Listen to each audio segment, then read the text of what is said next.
2, 1.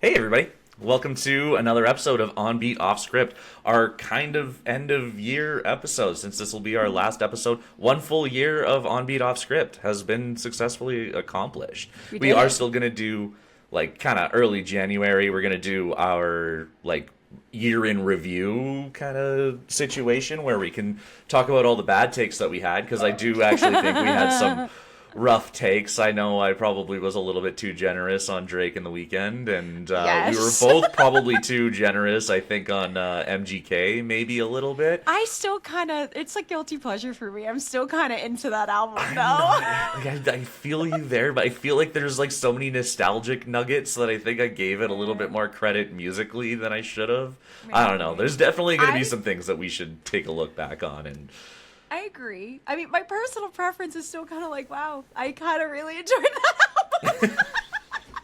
I enjoyed it a lot more than I should have, but I think I gave it a higher rank than even what I enjoyed it, just because, like I said, nostalgia nuggets, I think that he threw in and stuff. But that's not what we're talking about today. Today we're going to be talking about, I guess I should say, I'm Brandito, this is Mel, we're on Beat Off Script. We talk about new music as it's coming out, and since we've been talking about new music all year, we're going to talk about where everybody else talks about all the new music that came out last year, or this past year, with the Grammys, which is exciting. But before we go into that, we've got a couple categories that we are like specifically going to focus on. Record of the year, kind of the big five, and then we're going to talk about artwork and visual medias, because Mel's a really big fan, and so am I. He's not. He's placating me. It's fine. It's cool. We're gonna. I'll be able to say my points about how I feel about all of them, regardless, and then we won't fight. He's being a good friend, and he's sucking it up and putting on a happy face for me. Fucking, for those of you that are just listening, I'm smiling. But before we get into that, let's go over to you, Mel. Mel, what have you been listening to the last little bit? I guess, how are you? I know we were just hanging out. We went to a wedding together. Yeah. I still feel like I'm a little hungover from the wedding. I'm so tired all the time, and I swear it's because we're just still trying to get back to real life after that. It was a fever dream of a week. It sure was. 100%. Yeah, what have I been listening to? I mean, everything that we had to prep for this. I don't think I've actually listened to anything that isn't Grammy related for the past like 2 weeks. To be fair. That's fair. Honestly, like unless it was a podcast. That's super real. That is very, very much like the truth. Like I've been kind of still playing catch up. I will say, when I came back, and actually I've been meaning to kind of tell you about it, but I was waiting for the podcast to actually tell you about it. So I always rock the CDs in my car, and when I came back, I was kind of going to tell you about it beforehand. I've been listening to the CD by this band called 3. Okay. It's like, it's older. The End Is Begun is the name of it. It was like, came out in like 2007. I think you'd actually really love it. It's very Coheedy. Ooh. So, like, actually, like, kind of worth listening to. I've been, because I, like, only listened to it for, like, a couple of days before I went on the trip down to North Carolina for the wedding. And then when I came back, I just kind of left it in so I could keep listening through it a couple of times. I feel like so up your alley. Is it the word 3 spelt out?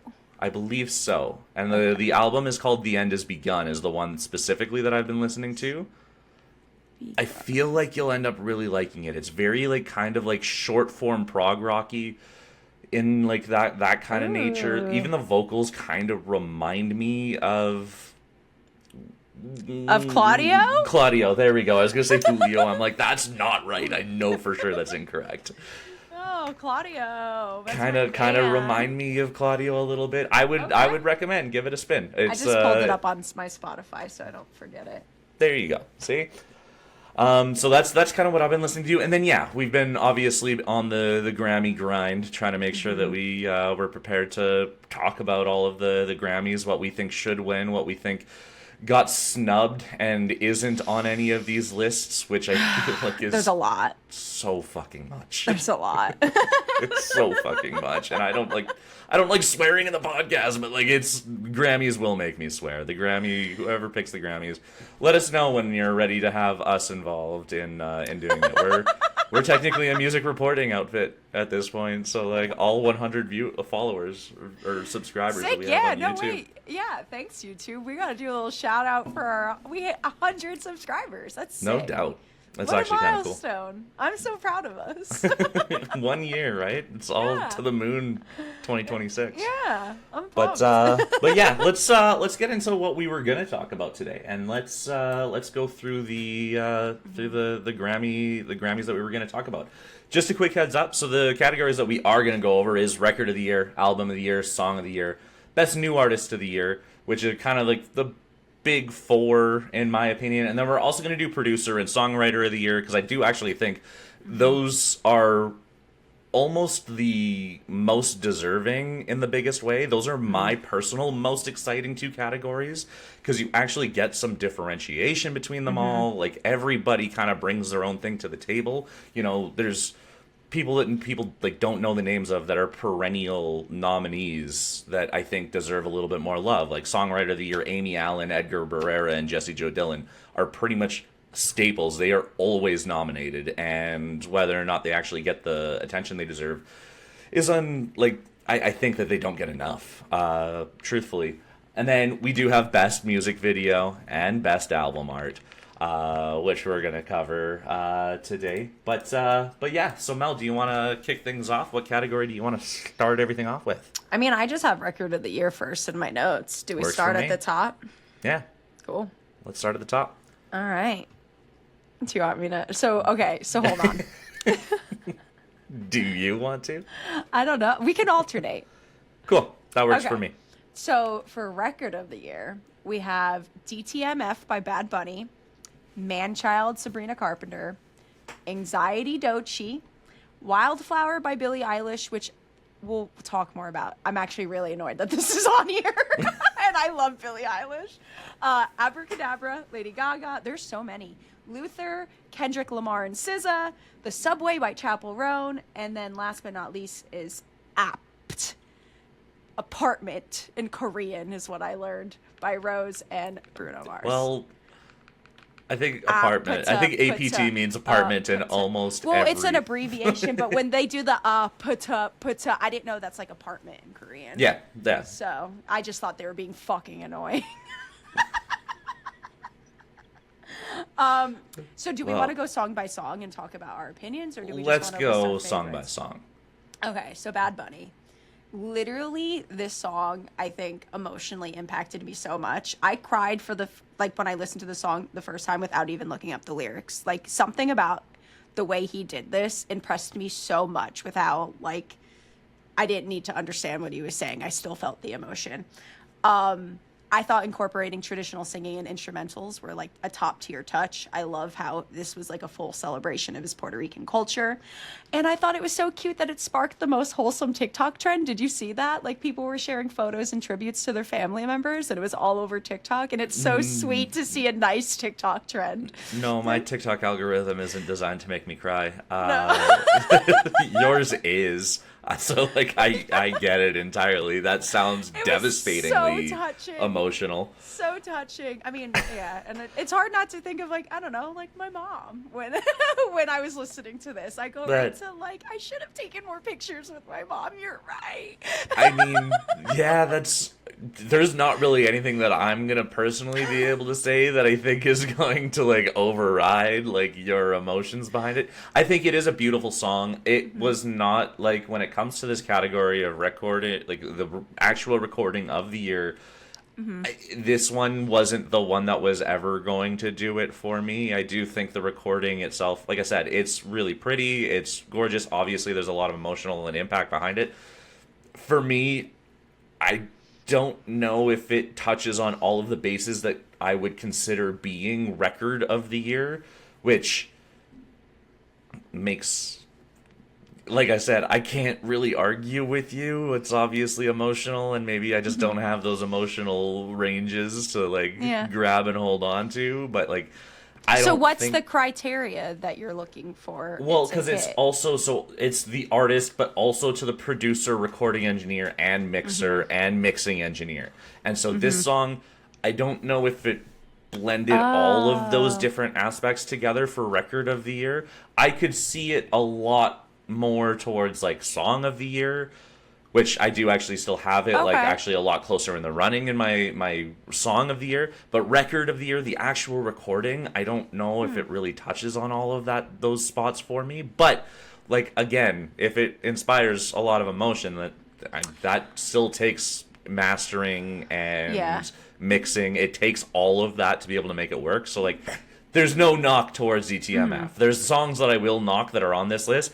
I think DTMF is absolutely deserving to be in this list and in this conversation. Yeah. You know? Sorry. I just don't know if it's my one.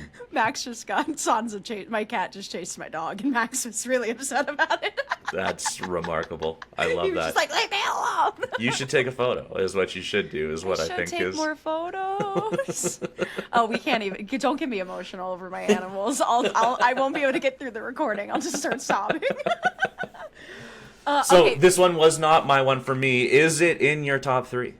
It is. It is. That's what I figured. You might have just swayed me on switching my 1 and 2 though, with that explanation. So this was your one. This is my one. Yeah, this is my one. But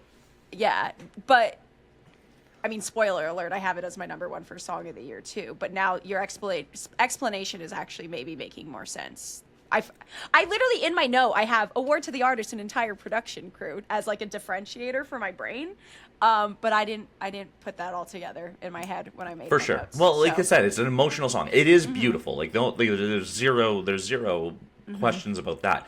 I just don't know if the recording side of things, this is the one that stands out to me as being the number 1 in that section. But we're probably gonna argue about my number 1, so like that's fine. We'll move on. Interesting. That takes us over to Manchild. Sabrina Carpenter. I love that girl. Do too. But it hurts me. I love her so much. My note for her is just it's a fun song. I really do love it. It's so campy, but I don't think it goes further than a fun and catchy song for me. That's exactly it. It's the quintessential radio single. It doesn't inspire a whole lot more other than that. It doesn't feel overly inspired either. It kind of just is a pop song. And now like a cool thing about Sabrina Carpenter, and we kind of talked about it when we did the episode where we did actually cover Man's Best Friend. Truthfully, Sabrina Carpenter, like she said, like I do want to do the Dolly Parton style an album every single year, which means that you're going to get albums where this is the best song off of it, but like it's not gonna be the most inspiring song. I think who she is as a person is iconic. I think this album and her tour has been also kind of equally iconic in its sense, but musically, Manchild is one that probably could have even missed this list. I'm not surprised it doesn't miss the list because it is still impactful enough that it would be hard to leave it off of recording of the year. But the entire album kind of felt like a B-side to Short and Sweet. So it's just kind of like, exactly. Fun, no. but... So I don't think that's in either of our top 3s. I think we're pretty confident there. Cool. Agree. Brings us over to Anxiety by Doechii. Okay, so my note is, and I love Doechii, I am annoyed with Doechii's fans on this one because I think this song gets a lot of hate, but her fans literally like bullied her to release the full version of this song onto streaming services. And she did. She did it. She made everyone happy. And then they all started bitching that it was everywhere and that they were annoyed by it. It's like, she literally did this for you. Like, you fucking you guys assholes. asked for it. Yeah, like, I don't know. Leave her alone. Yeah, I put she really does the most for her fans, and y'all need to respect her. I don't think this song comes even close to being a Record of the Year nomination, though. No, it is well recorded. I will Yeah. say, like, it is production value wise, like, it's all the way there. Like, I do think it's solid. I think my biggest issue that I have with Anxiety is just how much of a departure it felt from Alligator Bites Never Heal. And, like, this felt very poppy, very YouTube ready, as opposed to YouTube and TikTok ready, as opposed to it being like what Alligator Bites Never Heal was, which was honestly like the first time I've heard real, genuine female hip hop in such a long time. So this was like a really disappointing track to me. It is literally like made for. It's like they found her doing an old YouTube like cover-ish of this and bullied her to release it. So like it was never meant for the public eye like that, other than just a fun YouTube thing she did. Yeah. And she tried to turn it into what everybody wanted it to be, and then we complained. In my opinion, like Doechii, if you ever end up seeing this, just straight up, just do the thing that you are good at doing. Don't worry so much about the fans, because Alligator Bites Never Heal was an absolute art piece, and the reason that I think it's so successful is because you already have, you know, Cardi B's and Megan Thee Stallions and Nicki Minaj's doing pop hip hop as a female hip hop artist. Like, it's so inspirational to have like somebody with your kind of voice and your kind of talent actually like make meaningful hip hop music as a female in the genre. I want to see her do more of that, not necessarily revert into what the fans necessarily want. The fans also are telling, you know, all of the rest of the girls in hip hop what they want, and the girls are already providing there. So if you choose to just beat your own path, like, go ahead and beat your own path. Like, I prefer that. But that's just me. You're right. I don't think this is where, like, I don't think it deserves to be. It's a fun track. It doesn't go past. I'm with you. Yeah. Cool. Wildflower, Billie Eilish. This literally fucking annoys me. Okay, so like my thing is I'm really confused on how this is on the list this year when the album was all over last year's Grammys. So like I love Billie. I know she's like an industry sweetheart. I know the Grammys love her. But like, why are we trying so hard to force her into winning a Grammy all the time? Like, can we please make space for other artists? I get really fucking annoyed. I love this track. I really liked the album. I just don't think we should be rehashing anything from this album again. It makes no sense to me. So the one thing that you like is really important to kind of keep in mind when it comes to that is, so this is Record of the Year. It's not Song of the Year. So Record of the Year, it is going to be the specific recording involving all of those people that might have actually been done after the cutoff from the 2024 Grammys. How would the recording have been done after if the album's been out? Because if it was recorded as a single, you know, it's no different than when you go down to like Producer of the Year when we get to that category, where even though who was it specifically that did Mayhem? Circuit. Circuit has Mayhem on there, but also has the single for Abracadabra. Right? That's why those are both technically separate, because the single doesn't necessarily mean the same as the album recording. No, but what I'm saying is this wasn't released this year as a single. Wildflower wasn't released as a single this year. But the recording specifically that they're going for might have been. How? Like they re-released it? I'm just explaining why that might have happened. I don't know 100%, because at the end of the day, I just listen to whatever the same recording is on Spotify. It's not like there's 4 or 5 different versions of it on Spotify. But that is a difference maker. That is something that they do take into consideration when they do Record of the Year specifically, is because, so like the way that they record for a music video, because then you have breaks and stuff like that. Sometimes you actually have interlude or larger intro for like a music video. That could end up being Record of the Year if the music video was done after the cutoff. Yeah. So like mean, those But this are the wasn't. details. She didn't even release this song as a single. Like I'm on Spotify right now. Going. Her last single release was "Guess" with Charlie Okay. XCX. I don't And, have an answer. Like I don't even think this was released as a single leading up to the album release. And like the album's Interesting. been out. Like she's been out. She was all over the like it doesn't. I feel like they just ignored the rules to get Billie on the list again. Well, fair enough. I mean, they didn't ignore the rules to get Taylor on the list, so let's be That's real nice. here. They needed to break the rules for someone. Everyone thinking that Taylor Swift got snubbed when she wasn't on this made me so happy. Like my TikTok feed was like full of angry Swifties, and I'm like, you're all fucking stupid. If my favorite song off of an album is about a Kansas City dick? Chiefs dick, Yeah.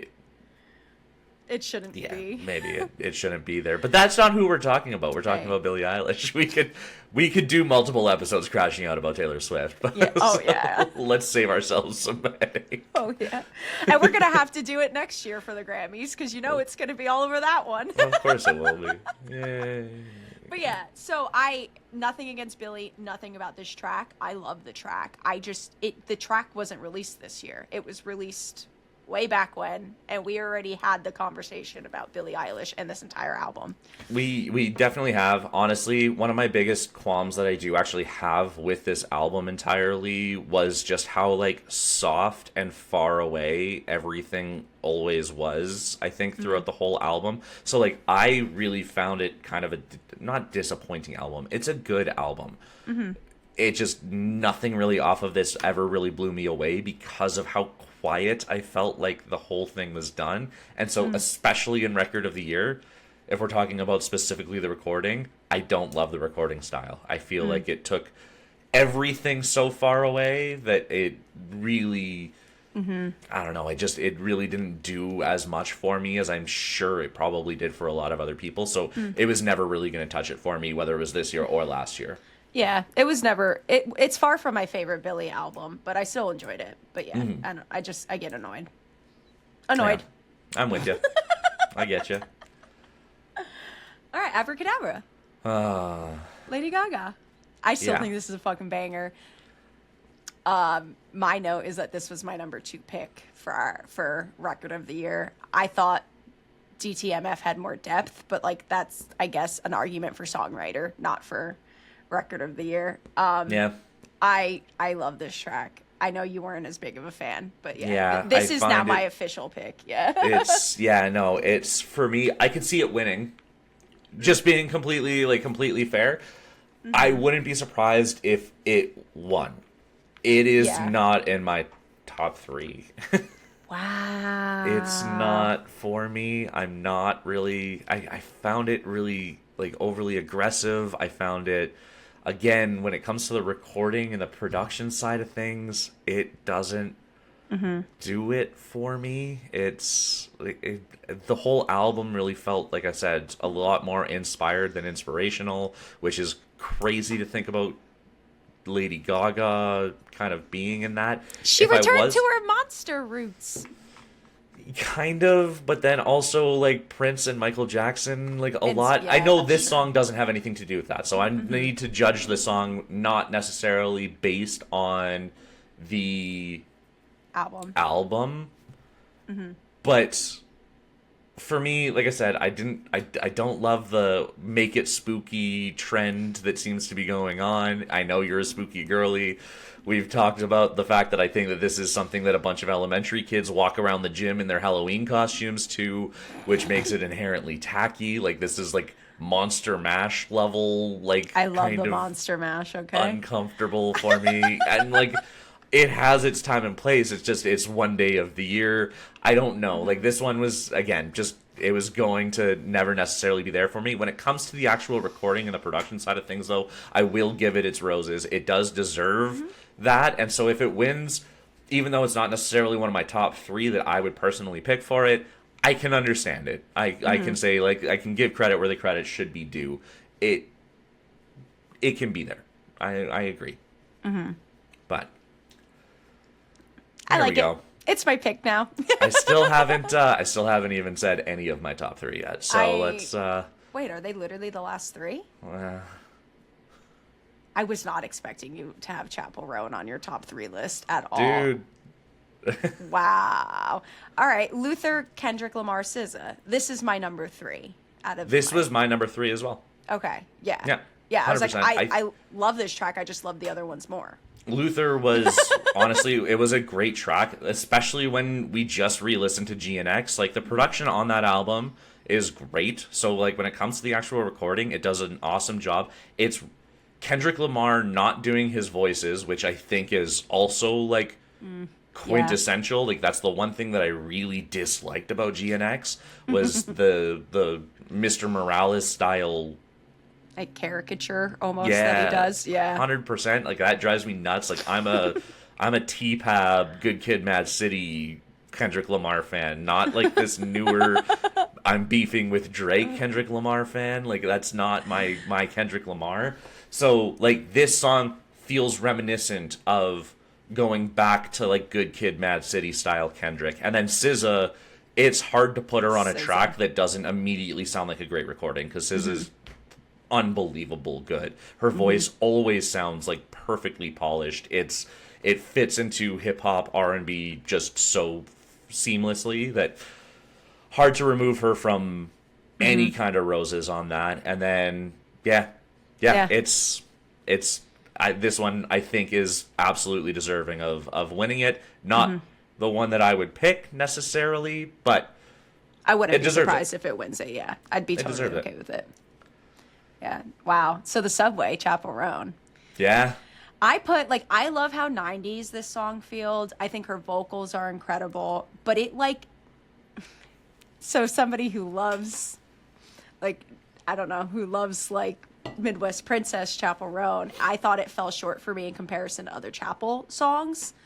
It didn't feel as authentically Chapel Roan to me as other tracks.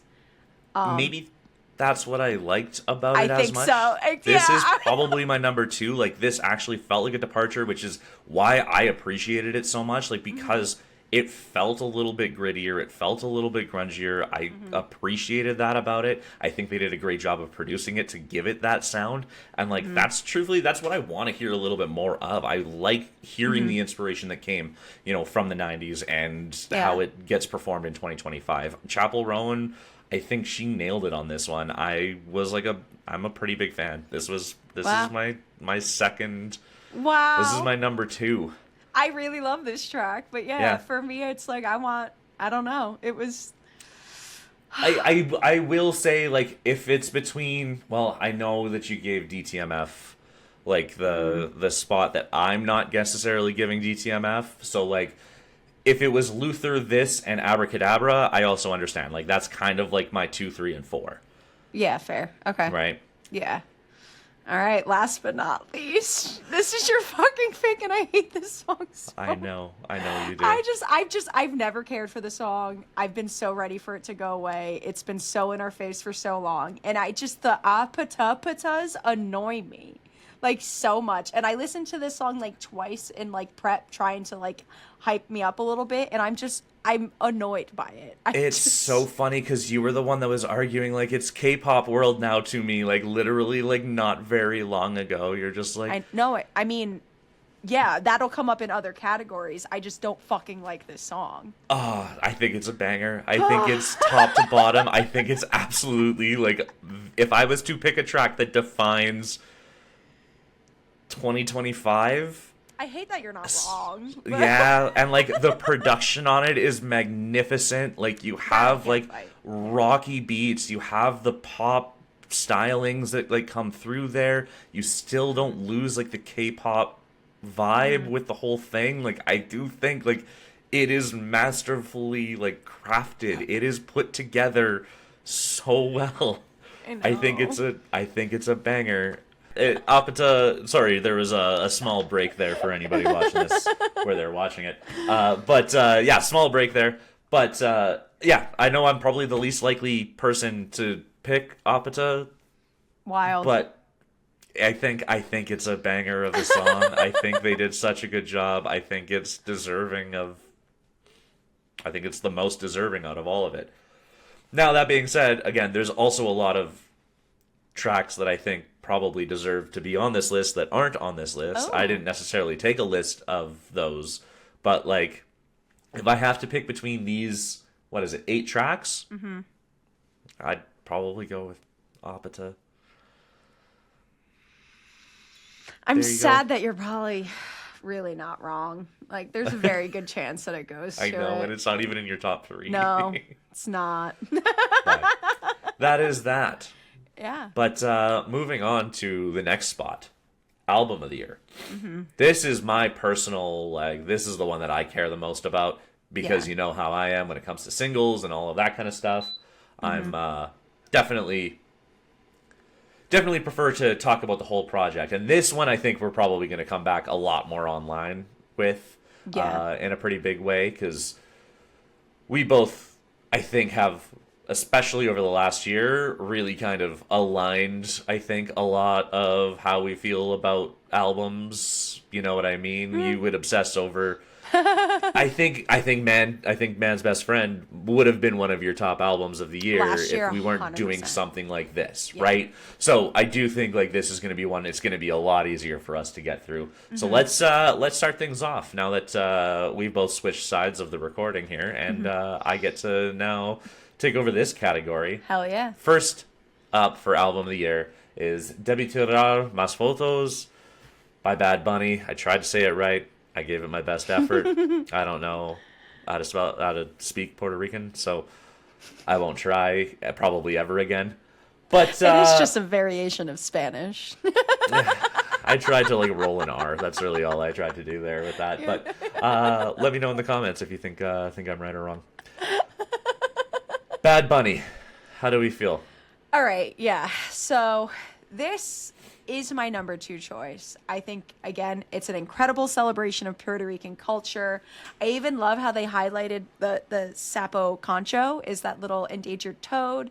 Like, he made that like a whole main character in the short films to accompany. Like, so every little tiny nod to Puerto Rican culture that he incorporated in this, I thought was so well thought out and like really kind of like a great teaching moment for like, ignorant white people. Especially the ones who were complaining about the noise that Puerto Rican frogs make. When they do you remember when people on TikTok were freaking out? Okay, my algorithm is so different from yours, but I thought it was so crazy that in the same year that like Bad Bunny released this, there were a bunch of fucking like privileged tourists going to Puerto Rico who were complaining not about the toad, it was a different like Puerto Rican frog, but they make a lot of noise at night, and people had the nerve to complain about the frogs and were like threatening to kill them, and they're like, you guys have like cicadas and stuff like that though that are way louder. Oh yeah, cicadas are loud, but it's like, you motherfuckers, like it's like leave their wildlife alone, please. Like, that's insane. You don't get to travel to another like country and like bash on their shit. Anyway, I thought that was a crazy weird thing to happen in the same year. I love that he refused to tour outside of Puerto Rico, and he like literally forced fans to support the local economy. Like, what a boss move. And the music was incredible. But yeah, it's my number 2 choice. Big fan though. Big fan. Yeah, it is also my number 2 choice. I think the album top to bottom is gorgeous. It's really beautiful. It is thought provoking, even if you can't speak Puerto Rican. Mm-hmm. It's remarkable. It really like it deserves to be in this conversation 100%. If it wasn't for another album that had come out a little bit later, I genuinely probably would have had this at number 1. It's it's a top-notch album from beginning to end. It's roller coaster of emotion the whole way through, which I think is great. It maintains the consistency that I like out of a project. It's there's zero chance that I would be upset if this ends up taking it home. Yeah. I just don't know if it is my number 1 pick. Yeah. Yeah. Same. Because obviously our number 1 pick is Swag by Justin Bieber. My first note is, this is a joke, right? Question mark. To represent my Canadian culture,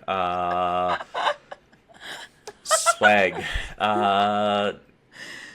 Somehow Justin Bieber managed to get into this category with one of the most mundane entries, I think, in like the last like 3 years. It's never bad, I feel, but like it's never really good either. It is, like I said, just mundanity over and over again for way too many tracks in a row. Yeah. It was boring. A chore. It was a chore to get through. I do have like Daisies and Devotion specifically are a big highlight for me. Like Devotion is a track I will listen to more in the future. Sure. But they obviously don't carry the entire album enough to be on the list. And I do think the entire album to me felt like an apology to his wife because the internet's been pointing out how awful he's been to Hailey Bieber and how shitty of a partner he is. And the whole thing just feels like a giant publicity stunt and apology to his wife to maybe like show that he's maybe not as bad of a guy as people are saying he is. 100%. Fucking annoying. It's rough.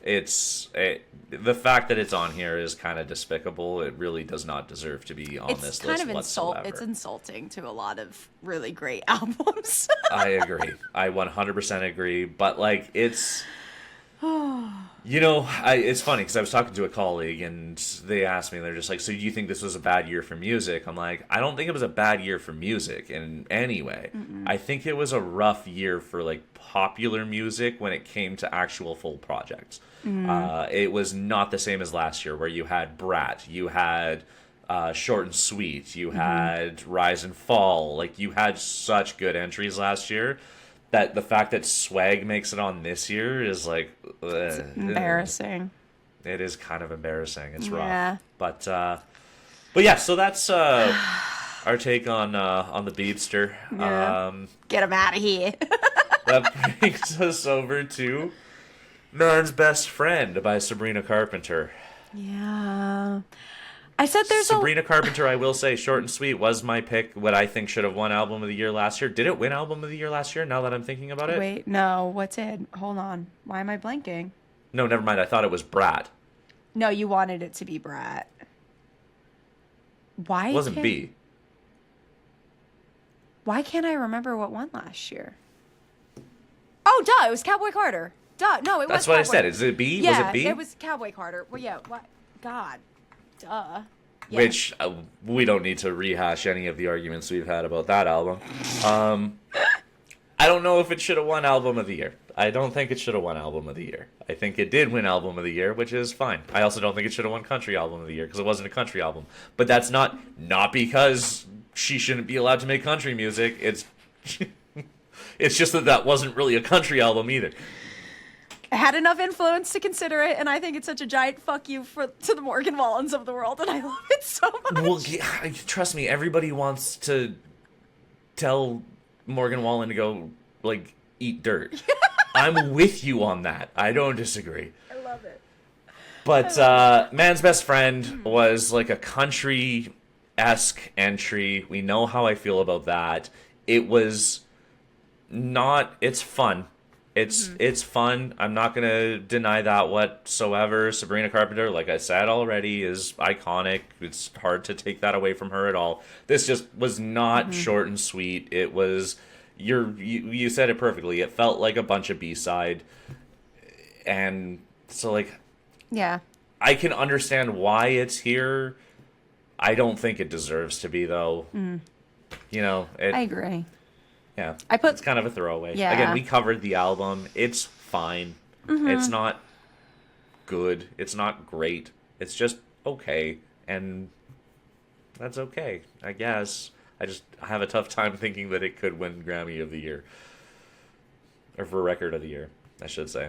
But this isn't it. And especially compared to all of the other entries that are here, I think is the important part too, right?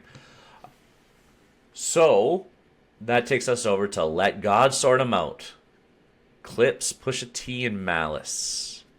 Yeah, so, like, Let God Sort 'Em Out. It's top-notch hip-hop music. It's genuinely the best hip-hop album of the year, for sure. Like, without even like a close question. There's maybe one that could also kind of be in contention, but I still don't think it comes close. The production value is insane. Pharrell does what Pharrell does in like such a top-notch form. For those of you that didn't realize that Pharrell is actually a producer, not just the guy that did the Minions song. That's a real thing. Yeah, it's guys coming together, and again, they haven't really performed together in like quite a while to put together an album. So for them to come back out with this, like they haven't missed a step in like the last decade, is insanity. This album has to be album of the year for me. And like I said, like DTMF is close. Bad Bunny, like you're there, but this album is just so good. It's so good. It will make anybody who's not a hip hop fan interested in hip hop. It's one of those records that I think is going to be talked about for like years down the line. I could come back to this in 10 years and I think I'll still have the same amount of appreciation for it. It's so cool. I think it's deserving of its roses. If it doesn't win, this is going to be one where if it doesn't win, I will probably be disappointed. You know what I mean? DTMF, I can understand getting it, but I'll be disappointed still. I know. I do really want it to take it home. Again, just for like the iconicness that like rap gets overshadowed in this category all the time. And so it's like if anybody recently is going to break through this, it's got to be this album. For sure. Yeah. Which then takes us to another album that you already know how I'm going to feel about it. I wasn't sure if you were going to give it a little bit more roses than I would, but that's Mayhem by Lady Gaga. Go ahead, Mel. Okay. So I do love that we're back to like the classic, the fame monster Gaga. I do think as far as like you're inspired versus inspirational, like she did have that whole "my nachos are mine and I invented them, I'm proud of them" moment, and she's just okay to revisit back to her sound. I don't think it was a new album for her at all, but I do love that she's going back to what she does best, and I think it's okay to celebrate that. I don't think it's album of the year, though. I'm okay with it getting a nomination. I think it was a solid showing out. I liked it a lot more than you did. But I don't think it takes the win. Yeah. I don't think it should. I can understand it being on the list, I guess. I think it could have been missed, and I wouldn't have blinked about it. It is just very think about adequate Lady Gaga album, and adequate is not Lady Gaga's forte. Just riding the midline is not her thing, and so I thought this was a disappointing entry, in my opinion, from her. I also like to think about, like, so they do a pretty good job of trying to get a few different genres, and I'm trying to think of what other pop album, though, would have deserved to take its place, because it wasn't, I don't think, the best year for pop music. Like, what are they going to do, give it to Benson Boone? You know how I feel about that. Truthfully, like, I do, like, personally think, I mean, you know how I felt about, like, Kali Uchis. I think that could have been on here. I do think, like, one of Bon Iver. Bon Iver, I think, should have been in the album of the year category, but that's going to be folk music no matter what. It's hard. It doesn't reach the masses the same way everything else does. I'm surprised to not have seen any K-pop. Oh, true. When all of them did their own thing. I'm also surprised not to have seen any of the Boy Genius girls. I don't think Lucy put out album of the year. I don't disagree with you. I really like Julian's album. I would definitely take Julian's over anything else. I'm surprised none of those girls got into this conversation though either, because they do still have the big impact. Like, there were still artists that I think had the impact with their records that didn't get put on here. And then let's be real, Taylor Swift also didn't get put on here. Well, her album came out after the... Was it too late? Was it after the cutoff? Exactly. So we'll get her next year. But either way, Mayhem, again, it was a very missable album for me as far as Lady Gaga goes, as far as all of the albums of the year go. So, like, it being on here, I think, is more in name of Lady Gaga than it is in actual quality of the album itself. Fair. So, it doesn't deserve to win for sure. No, I don't think so either. I'm okay with it getting a nomination though. Yeah, But exactly. Onward to GNX by K-Dot. A little Kendrick Lamar action here. Again, I don't think this is an album of the year conversation type album. It's very... The production on it's great. It is... Again, I hate silly Kendrick Lamar voice. I hate it so much. I don't hate it as much as you hate it. I think it's so fun. frustrating. His because he had such important albums, I think, like in the That's true. 2000s that just like were so revolutionary that for him to default to this kind of goofy nature because of how well the rap battle between him and Drake went, he kind of devolved into being that character more. And it makes me frustrated because a lot of his previous music was about maybe not like having like beef with every single other person in hip hop and talking down like the violence and the aggression towards one another and everything like that too. Those were his most important statements, and now he's kind of really grasping the character. And not that I dislike the fact that he wanted to beef with Drake. I think Drake shouldn't even really call himself a hip hop artist, in my opinion, because his best music is not hip hop. But like he is now really kind of like owning that character a lot more, and it upsets me because he was one of the best outspoken hip hop artists. Yeah. Now he's taken on a character that he created to beef with the things that he to create the drama that he was outspoken about being against in the first place. I get that. I'm kind of okay with him like calling out pedophilia though. I agree. So it's like I think that's something we're allowed to be outspoken about. but he keeps maintaining that character throughout this, even though that's not really a thing, but just because it did so well for him, that I feel like it's a little bit of a sellout. I felt like GNX is a sellout album. That I do prefer frustrates me. hip hop when it's not flashy, like guns and money and I'm so tough hip hop. I do prefer more thought provoking hip hop, and this isn't necessarily that. No, so, it doesn't do it for me. This one, like I said, I get why it's on here. I don't really think it deserves to be though either. Yeah. That takes us over to kind of the first one that's actually new for us to talk about. Yeah. That was a lot off the beaten path, in all fairness. So I do actually have like a lot of appreciation for it. Mutt by Leon Thomas. I didn't know who Leon Thomas was until we went through this. And it's a pretty solid album. I also think just the track Mutt is a fucking banger. I didn't realize. It I is was like, rock okay, solid. This fucking slaps. Yeah, I don't know. I respect it being on here. I don't know if he made enough of a splash in the public eye to get the win. I agree with you there. I do think that it is a really cool album. It is a very unconventional R&B album. It is nice to see R&B in 2025 even in the conversation, because it is, the R&B is kind of something that I think has really been slept on over the last little bit. It has not seen a whole lot. Mutt wasn't even my favorite R&B album of the year, though. Yeah. That's where I have a little bit of an issue with Fair. it. It's not, it's a great album, and especially for somebody who's brand new, it is really cool. I'm not gonna knock that in any way, shape, or form. But like when it comes to R&B in general, like Nourished by Time's album, I think is far more deserving of being on this list than Mutt is.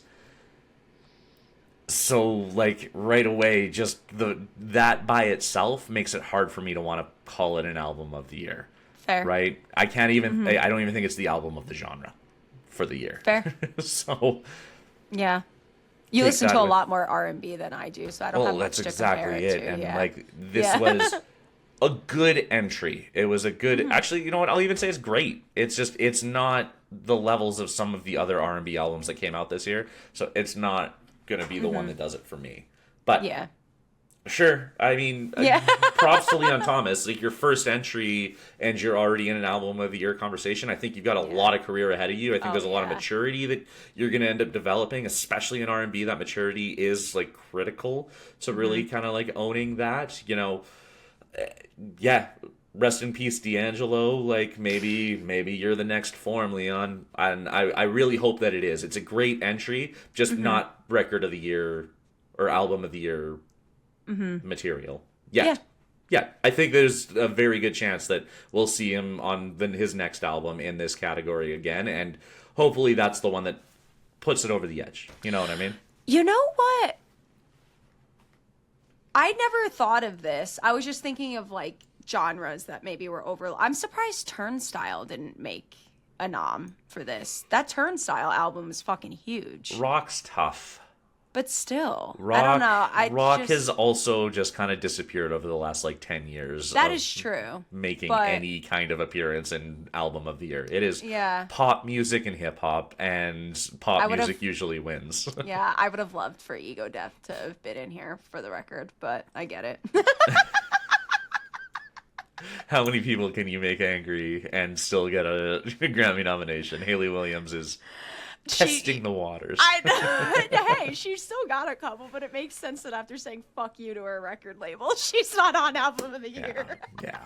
I do think like Paramore, I would rather see that up here in my opinion than Swag. Duh. Yeah, so like I'm with you on that. There's definitely albums that don't deserve to be up here that album should have. But also the tough part with hers was she released it all as singles essentially, and then put together an album and released it. So she might have actually, when the album came out, that might have also been after the cutoff. That is I don't know how that actually all works. Maybe we'll see it next year. There is a good chance. No, because it makes it for alternative album, I think. Oh, does it? She has other. I think she got like 3 nominations still, just not. Yeah, I mean, like I said, rock hasn't really made an appearance in this category in a very real way in a long time. But yeah, speaking of not rock, the last entry, Chromacopia, Tyler the Creator. You're not going to agree with me here, but this is my number 3 pick. This is my number 3 pick too. Oh, what do you sick. mean? Okay, I don't know. I thought you were getting ready to sigh and like shit talk it. I was like, this is my number. I loved this album. I loved his evolution as an artist with this album. I just think the other 2 deserve it more. It is a really cool album. Yeah, the tough part about like album of the year in this case is like you're right. Like if Chromacopia wins, I'll actually probably be even more upset though, because then it is hip hop, but like not as good of hip hop as what Clips did. Yeah. So I have a tough time with that. But like it feels like there's such a wide gap between Let God Sort 'Em Out and Chromacopia that even though Chromacopia is my third, and in another year I probably would say Chromacopia for sure, the gap is still just so massive. Yeah, agree. Is so big. And then, like I said, DTMF, I think, is much closer to Let God Sort 'Em Out than Chromacopia is. Agree. And in hip-hop of the year album, like I wouldn't give Chromacopia a hip-hop album of the year either, knowing that Let God Sort 'Em Out is also in the entry. So I feel bad for Tyler. I think he's going to end up missing out on Any Roses for Chromacopia because of just how good Clips was this year. It's not close, unfortunately. I agree. I really love Chromacopia though. That album, I wasn't a Tyler the Creator fan, and then that album I was like, shit, have I been missing out this whole time? But it is a huge departure from what he's done. Absolutely. 100%. Alrighty. All right. So that's our takes. Like I said, album of the year, though, I think Kaliuchis, in my opinion, was there. Bon Iver, we both agree, I think, is something that I would have put there. I still have to say May Simonis was one for me that, like, I know that it's never going to get nominated for a Grammy. It's just not big sample size enough. But, like, that for me was also, like, right there in the conversation. So there's big ones. The fact that there's no Billy Woods at all anywhere is interesting to me. Did he not get anything for rap album? I think of the he year? might have. I don't know. I was really only focused on the things that he needed to get done. I was gonna say I remember right now. doing a glimpse and I didn't fully, but I feel like Gollywog's got to show up somewhere. I don't know if Gollywog would. Arm and Hammer, Really? I think, is more Arm and likely Hammer would, to yeah, show fair. up. But also that might have been after the cutoff too. But we'll see how it all Fair. goes. All right. We'll end up seeing. But that brings us to our next category. If you want to take this one over here, Mel. Yeah. Song of the year. Song of the year, and up first we have Abracadabra, Lady Gaga, and we all know Brandito's not picking it. Yeah, I'm not gonna like rehash this too much. I wouldn't be surprised if it wins, just because of the popularity of it. It is not my pick, though. No, it's just Yeah. it's. Well, yeah, I've already talked about how I feel about Lady Gaga's Abracadabra. It's aggressive, it's spooky, it sounds like kids walking in their costumes in the gymnasium. It's the monster mash of selections. I love the monster mash. Of course you do, because your life is full of whimsy. Yeah, Abracadabra was never going to be the one for me. And I kind of hold true to that. So, Yeah, there you go. Same. And then, yeah, it's literally, I feel like we're having the same conversation, except Golden is now on the Correct. list. Literally, it's going to end up going the exact same way. Yeah. So, and what was the other one that ended up getting removed? Oh, the Subway. The Subway, yeah. The Subway was not on this one, but was on Record of the Year. So we Yeah. can probably fly through this. Exactly. So, yeah, Anxiety, Doechii, same, definitely not my pick. Yeah. It's annoying. Also, with all due respect, too, let's also remember that when it comes to the Song of the Year, it's her rapping over a song That's already won. I'm pretty sure Gautier did win a Grammy for I wouldn't be surprised that song was huge. for somebody that I used to know. I'm almost positive it did. Are you fact checking that right now? Because I can. No, are you? Too. Oh yeah, kind of. I'm kind of curious. Somebody that I used to know. Like You're I'm welcome. pretty sure it did win a Grammy of the Year. So like I have a hard time handing over Song of the Year to a song that already won Song of the Year like 15 years ago. Yeah, they did win the Grammy for Record of the Year. Record of the Year. Yeah, exactly. So it's already won Grammys. It's kind of hard to miss if you're already using a Grammy winning song. Yeah, agree. You know? Yeah, So, I think it's a fun song, but it doesn't. I think Doechii do- did a cool thing with it, even though Yeah. she was bullied into making it in the first place. It's fine. It just I can't hand Song of the Year to something that's Yeah. already won Song of the Year, and also when you look at the other songs that are on here, we know. Yeah. We know. Up next is Uppata. And did you pick it? Number one, baby. Yeah. It's so good. It's so good. It's so well put together. It gets rocky. It's got the K-pop influence. It's got the pop. It's got like everything in such a wonderfully put together plate of everything. It is a side plate that is an entree. It is so well put together. That is so annoying. I know it is. I get it. I'm the last. Like again, if like I look in the mirror and I look and I'm just like I picked Apata to win 2 Grammys this year for song and recording of the year, but like You have to live think it's with yourself right. now. I think it's right. I wouldn't be surprised. Yeah. I know. I really wouldn't be surprised. Up next is my pick, DTMF. This is my number 3. This Yeah. is my number 3. Without the Subway being 3. here, this is what takes that spot. Yeah. Right? Like that's I told you it was a close fourth for me before.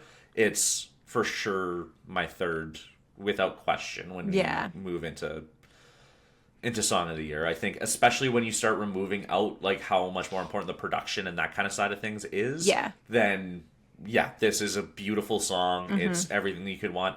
Honestly, there's a good chance that I don't have it higher. It could even be a number 1 for me. I just don't understand the words. And that probably does like hurt it for me, and I didn't take the time to research them. That's a me thing. Yeah. For me, I thought it was so sweet that, like I said, even without knowing all of the lyrics. He does such a good job inflecting that For emotion sure. that I still felt it. And The then fact that you I go don't and, know the words and it's still number 3 is obviously what I mean. I truthfully, Yeah. like, there's a good chance, like, if it won, I'll move on pretty easily with my yeah, life. Yeah. I would really prefer it to win over Apata. I won't be disappointed if Apata doesn't win Song of the Year. I do think it does Yeah. deserve Record of the Year, though. It is Fair. so well put together. It is. Fair. That album was, or that record is masterful. They did a very good job putting everything together. There's not a thing out of place, and it works very, very well. Yeah. Now, up next is Golden, K-pop Demon Hunters. And I'm actually shocked that I feel like it should have been maybe swapped, and I'm surprised that this wasn't Record of the Year, but made it to Song of the Year, if that makes sense. I feel like it would have made more sense to be flipped, because there's not, like, as far as, like, the songwriting goes, other than it being, like, a really catchy track, I don't think there's a lot of depth here. I agree. But it literally has taken over the fucking world and, like, has become such a big, like, global phenomenon that I understand why it's getting some kind of recognition. I do think it's in the wrong place. I can agree with you on that. Yeah. I'm with Okay. you on that. Again, it doesn't really hit Song of the Year for me. Again, it is a little bit overplayed. And you know how I feel about the fact that when things require a visual media to understand what's going on in the song, I can't call that Song of the Year. I can call it, like, Yeah. song based off of a show of the year, maybe. Best original song. Yeah. But that's like, we had this conversation, and that's an Oscar Academy Award. Correct.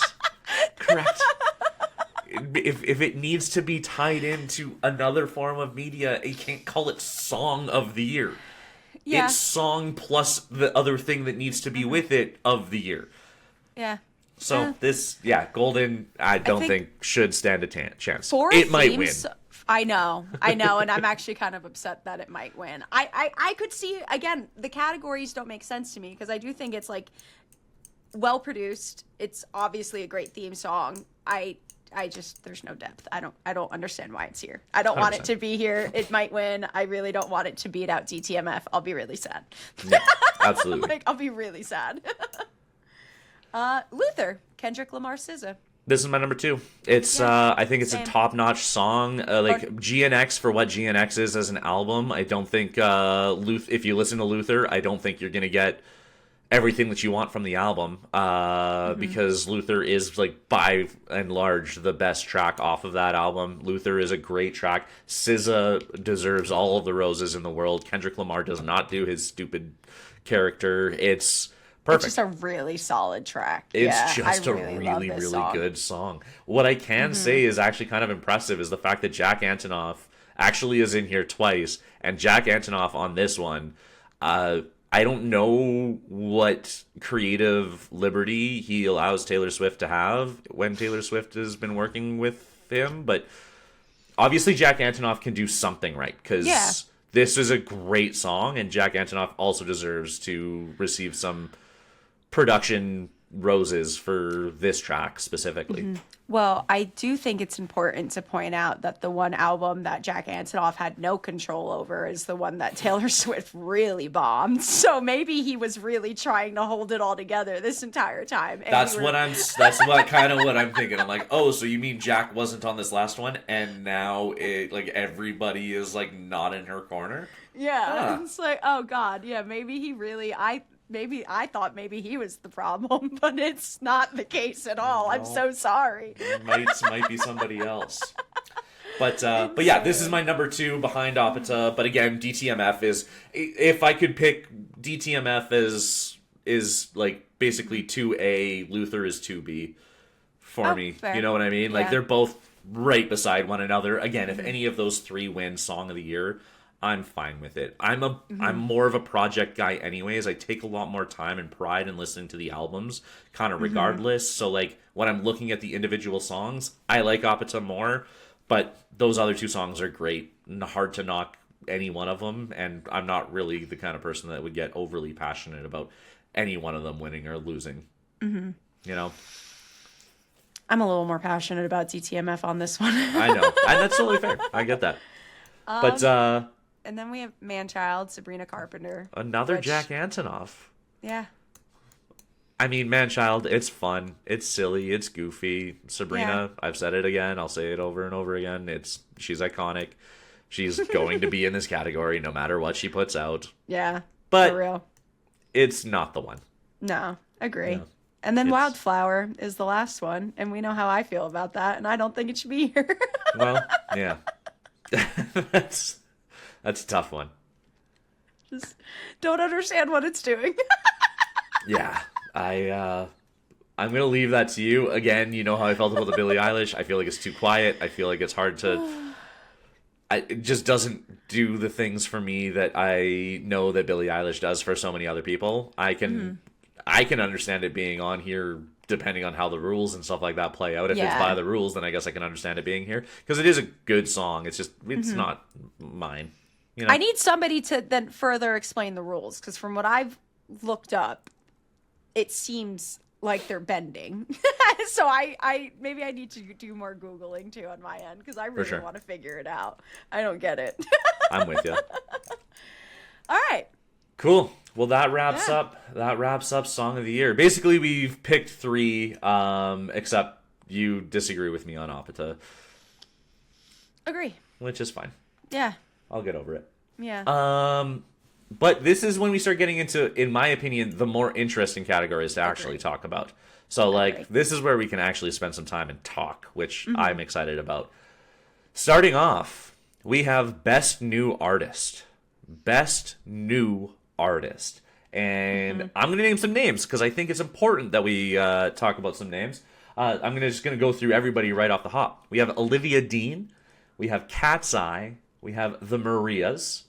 Addison Rae. Somber. Leon Thomas. Alex Warren. And Lola Young. Starting everything off, let's go with Olivia Dean to start. I loved The Art of Loving. I thought it was a great album. I think her vocals are incredible. I don't think she's made as much of a cultural impact as others, so she's not my pick for here. In my opinion, she's my number 3. Okay. I think that album is gorgeous from top to bottom. She's adding soul, and even though it maybe lacks a little bit of the maturity that I think soul music needs for her to really break out, I think that it was an awesome first step for her. I think Olivia Dean's going to be a name that we're going to talk about a lot on the podcast as we move forward, because I'm excited for every single next project. I think she's got fantastic songwriting. Like I said, it's just a little bit of a maturity thing that I think hurts her in terms of making soul music. If she was making pop music that sounded like this, I think it would be a very different conversation. But soul is just one where I think the age and experience and stuff like that really does come out to play.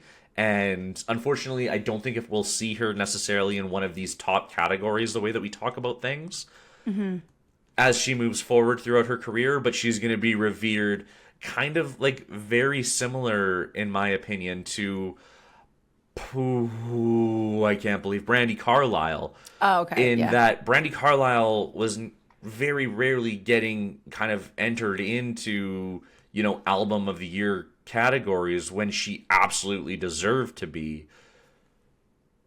I think that's going to be where Olivia Dean's continuation moves forward, is never overly popular, so we'll always miss out, but I think she's going to be musically one of the top artists of the year whenever she puts out an album.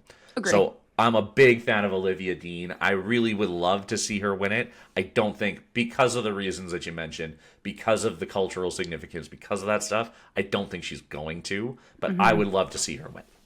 Yeah, I would be so happy if she won, but I don't see it happening at all. Yeah, and now you get to talk about your K-pop revolution. Cat's Eye.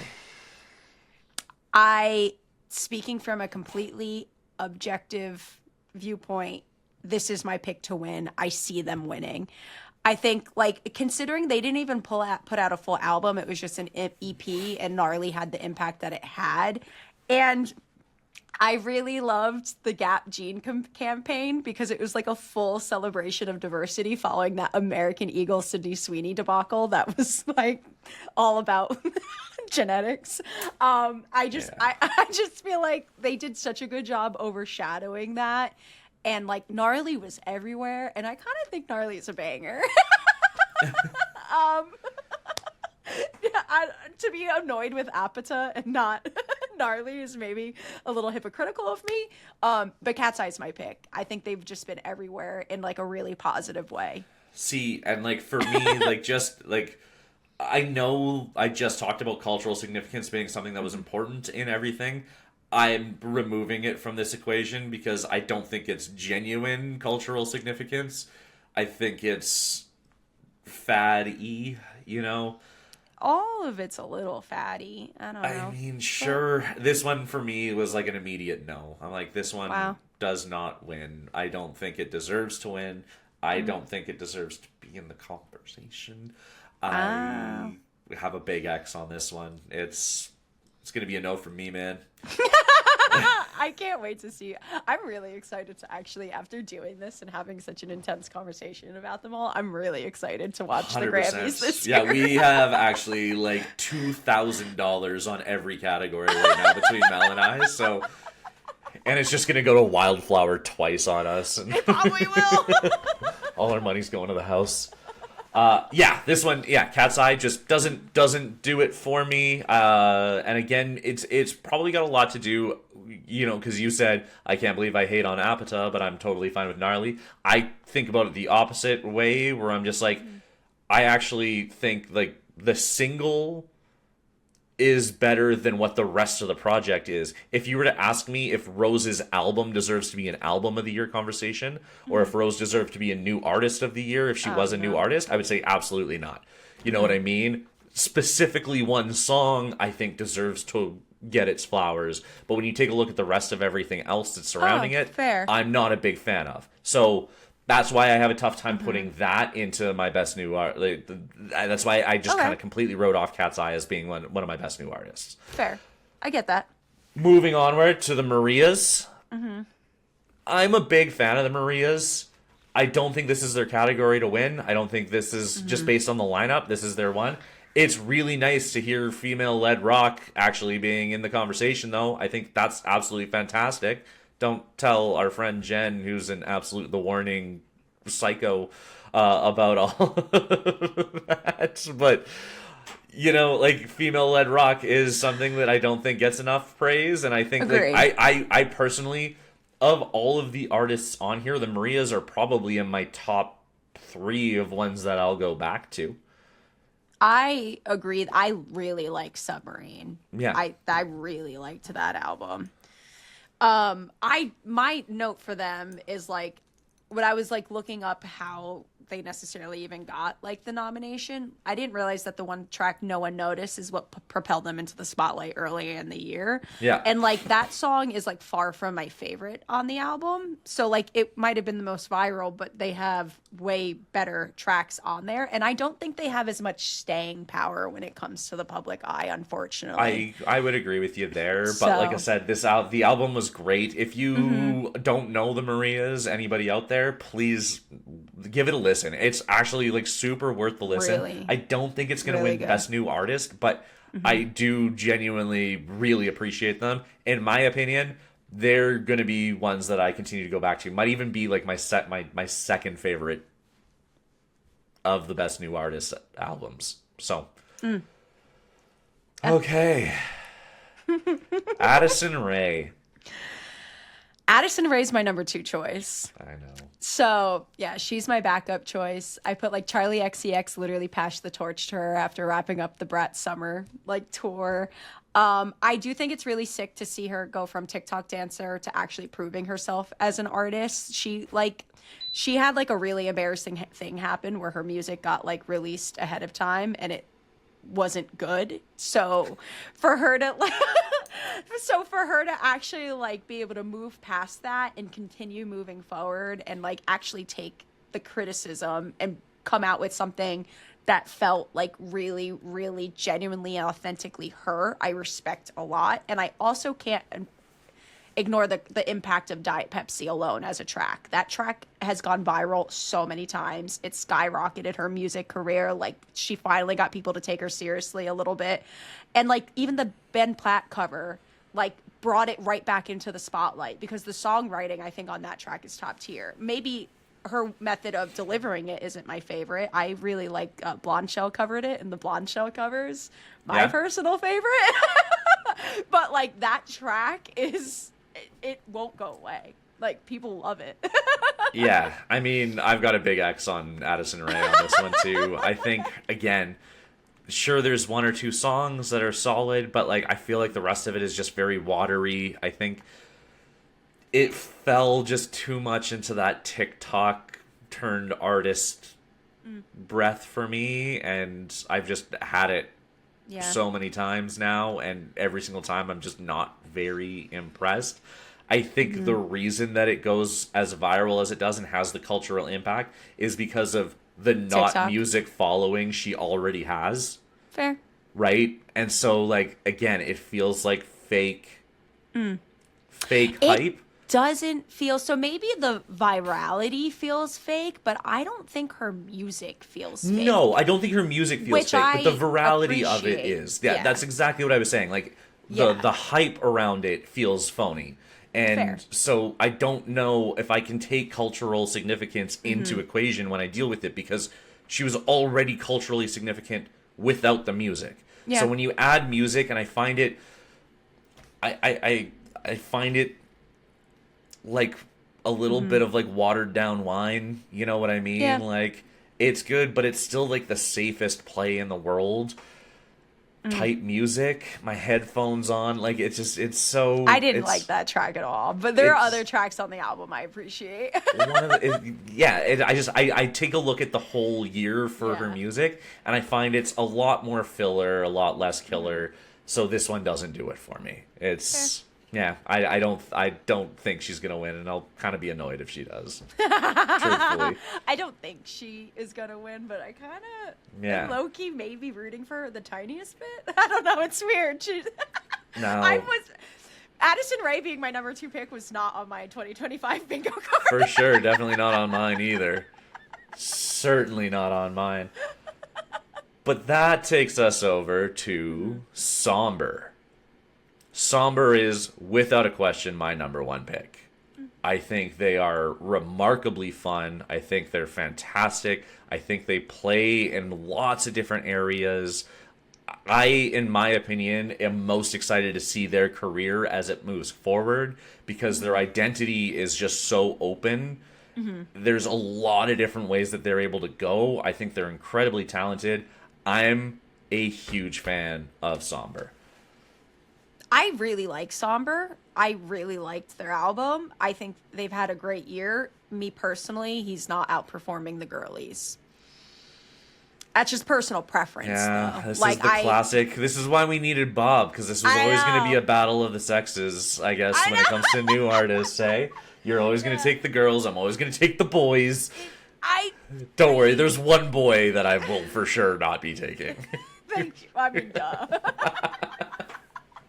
Yeah, it's just, I'd be totally okay with Somber winning. I have nothing against Somber. I just, personal preference wise, I genuinely think Cat's Eye. I don't prefer Cat's Eye. I just actually think Cat's Eye wins. You're just trying to hedge the bet. You're not saying like it's your favorite. Exactly. That's just me. Like, I'm trying to get the right horse in this, and that's my horse. No, I'm hitching to the wrong horse, even because I do believe, in my opinion, the Grammys are the wrong horse. So that's the way that I'm approaching this one. Oh man. There are other people that are hitching horses, so I'm going with my own personal. This is the horse I would hitch to. Yeah. But yeah. So that's Somber. Leon Thomas is here. Leon Thomas, I actually gave it as a third. I do really appreciate somebody new coming in and doing R&B. It's exciting to me. I want to see more of what this career is. I don't think it should win. I don't think he should win. His music was, again, he's in a category. He's in a genre where maturity, I think, really matters. So the first album being not as enticing, I think is okay. I think I can live with that. I still think it was better than the other 5 albums that I put underneath it, but it's not going to be enough to win, I don't think, in my opinion. Yeah. I did put like he got 6 nominations this year, one of them being Album of the Year, and that's so impressive in itself. So And like that's not the horse you want to hitch to, hey? I know. I'm like, wow. my thing is like he probably should win. Like considering what the Grammys are throwing out there and how many categories he's in, he probably should win. And like the highlight for him with me was his Tiny Desk performance, which also has like a nomination. So I think it's like best maybe R&B performance or something. Cool. Yeah. So like that's the one that I see him actually winning potentially. Yeah. But yeah, I don't think he takes this home. No, I don't think so. Yeah. Speaking of who should though, Oh God. have you guys heard of a guy named Alex Warren? I'm okay with anybody but him winning. Honestly, like, I'm kind of there with you. If Alex Warren wins, the Grammys have lost any kind of magic or mysticism that they deserve to have. Alex Warren, he sings in italic, like in cursive, on like half of the album. It's brutal. He's doing the same Teddy Swims, Benson Boone style over performance on everything. It's meant to sound like it's so deep. My issue with Alex Warren is he panders to people that don't really pay attention to music. So it sounds deep and it sounds meaningful, but it's so surface level and blatant that it detracts so much for me. You know, it's so tacky. If somebody comes in and says, well, Ordinary is a beautiful song, I'm sure we're going to get a comment saying, Ordinary is a beautiful song and you'll never be able to write something like that. You're 100% correct. I would never want to write anything like that, though, either. It's so tacky Christian wedding music. There's nothing... Yeah, you're right. It sounds like a True Blood dance scene. It's like... you know, like it's... You're not wrong. It's terrible. I can't. Vampire Diaries, though, not True Blood. Okay, pardon True me. Blood Sorry. I can take a little bit more seriously. I love Vampire Diaries, but Vampire Diaries is way tackier. But like, it's just it sounds like you could ask AI to put that all together for you, and this is what it would come out with, and I can't ever give it that kind of respect until it actually sounds like it's meaningful and it's coming from like an actual genuine place. It's not art, it's a paycheck. And I agree. I get Alex Warren's going to get a big one. Good for him, I guess. For him, yeah. But I'm not going to sit there and say that you deserve to hold up a gramophone in February. You don't. Yeah. You just don't. My big note for this is that if he wins, it's kind of proof to me that like U.S. culture's heading to a very scary place. Yeah. And like that we're like kind of, I don't know, quieting the artists whose voices deserve to be amplified. And Correct. like that terrifies 100%. me a little bit. So this is a big no for me. I'm with you entirely, especially when you have artists like Lola Young. Queen. Who is specifically actually talking about just personal, genuine feelings and emotions the whole way through. You can't even question her authenticity when it comes to her music. If there was a most authentic artist of the year award, like, it should be Lola Young. Wait, speaking of Lola Young, because actually, I'm getting goosebumps thinking about her, because today was I don't know if it was today or last night, but we finally... got like first word from her 3 hours ago, because she went quiet. She had to take a break, and she literally posted like today like her little like happy holidays, I'm expressing gratitude, I'm okay, I'm gonna come back to performing soon kind of a thing. Because like I literally, my note is she's my actual favorite, but I think her personal demons halted her impact after her album dropped, and she had to like take a step away from the public eye. For sure. So I think that halted any chance of her winning, unfortunately. unfortunately. But she was my number 2. She's behind Somber for me personally, just on the music side of things. Like, obviously she's messy, but like that's the point. But yeah, Lola, I would love to see Lola win. All the heart in the world. I think she is an icon. I think she just doesn't even know it yet. I'm a huge fan of Lola Young. So like, I'm completely content if Lola Young takes it. I'm with you that I don't think she does, because yeah, you're right. When you have to then take a break and leave the industry entirely, that does probably hurt the optics. Yeah. But like, I'm glad she took the time she needed, but in my opinion, yeah, fuck the optics. Do what you gotta do, because like, your mental health's like way more important. We want to see you keep making music. So if you gotta take the break, who cares about the Grammy? Don't let it affect you. You know what I mean? Her album made me sob. It was one of the most impactful for me this year. You've got 2 people with 100 followers on YouTube that are like right there in your corner fans, saying, we would love to see you win it. We just understand that it might not happen for you this year, but we're still in your corner. You know what I mean? Yeah. I love her so much. 100%. Like, so much. See, it wasn't a complete battle of the sexes. I couldn't take Alex Warren over Lola Young. Dude, Alex Warren, fuck that guy, man. Oh, he's the worst. He is... Oh. He's in the Benson Boone conversation for me. I am so He's way annoyed. worse. He's way worse than Benson Boone for me. They're way the same. worse. Way worse for me. Like, They're keep the him far same. away from me. Like, one of them's just a little bit more silly. That's... Yeah, I like the whimsy. There's a little whimsy there. Benson Boone is... don't want Christianity shoved down my fucking throat. Leave me alone. That's rough. So that's new artists. See, we were pretty far off from one another there on this one, but I think that was a respectfully like far away. You know what I mean? In thinking about it, like, because Lola would be my number 3, but I genuinely don't think she's gonna win it. So like, kind of Somber and Lola. Yeah, I don't know why you're hitching horses. I don't know. This is a weird thing. I don't know. I just like am genuinely trying to predict who I think is gonna win it, and I really feel like Cat's Eye's gonna take it this year. I just feel like they are. Heart here. I'm obviously the more genuine person. I mean, if we're coming from the heart, Lola's my number 1, but I just don't think that's logical. I know. I get it. Take us away, Mel. All right. Up next, producer of the year. Oh, I didn't pull up the list. Should we have pulled up the list so we could go over who? I've got the list. Okay, cool. I've got the list. Up first, we have Dan Auerbach. Most notably, the Black Keys. I feel like is the most actual like popular. 50% of the Black Keys, yeah. Yeah. Yeah. Well, he is the Black Keys. Like, he's one of the members from the Black Keys. Black Keys. Yes. Yeah, but as far as producing wise, I feel like the album credit that is probably most standout for him is their Black Keys album. For sure. Outside of that, though, they did do Hermanos Gutierrez featuring Leon Bridges, Elegantly Wasted. That was a single. Did the Moonrisers album, Harsh and Exciting.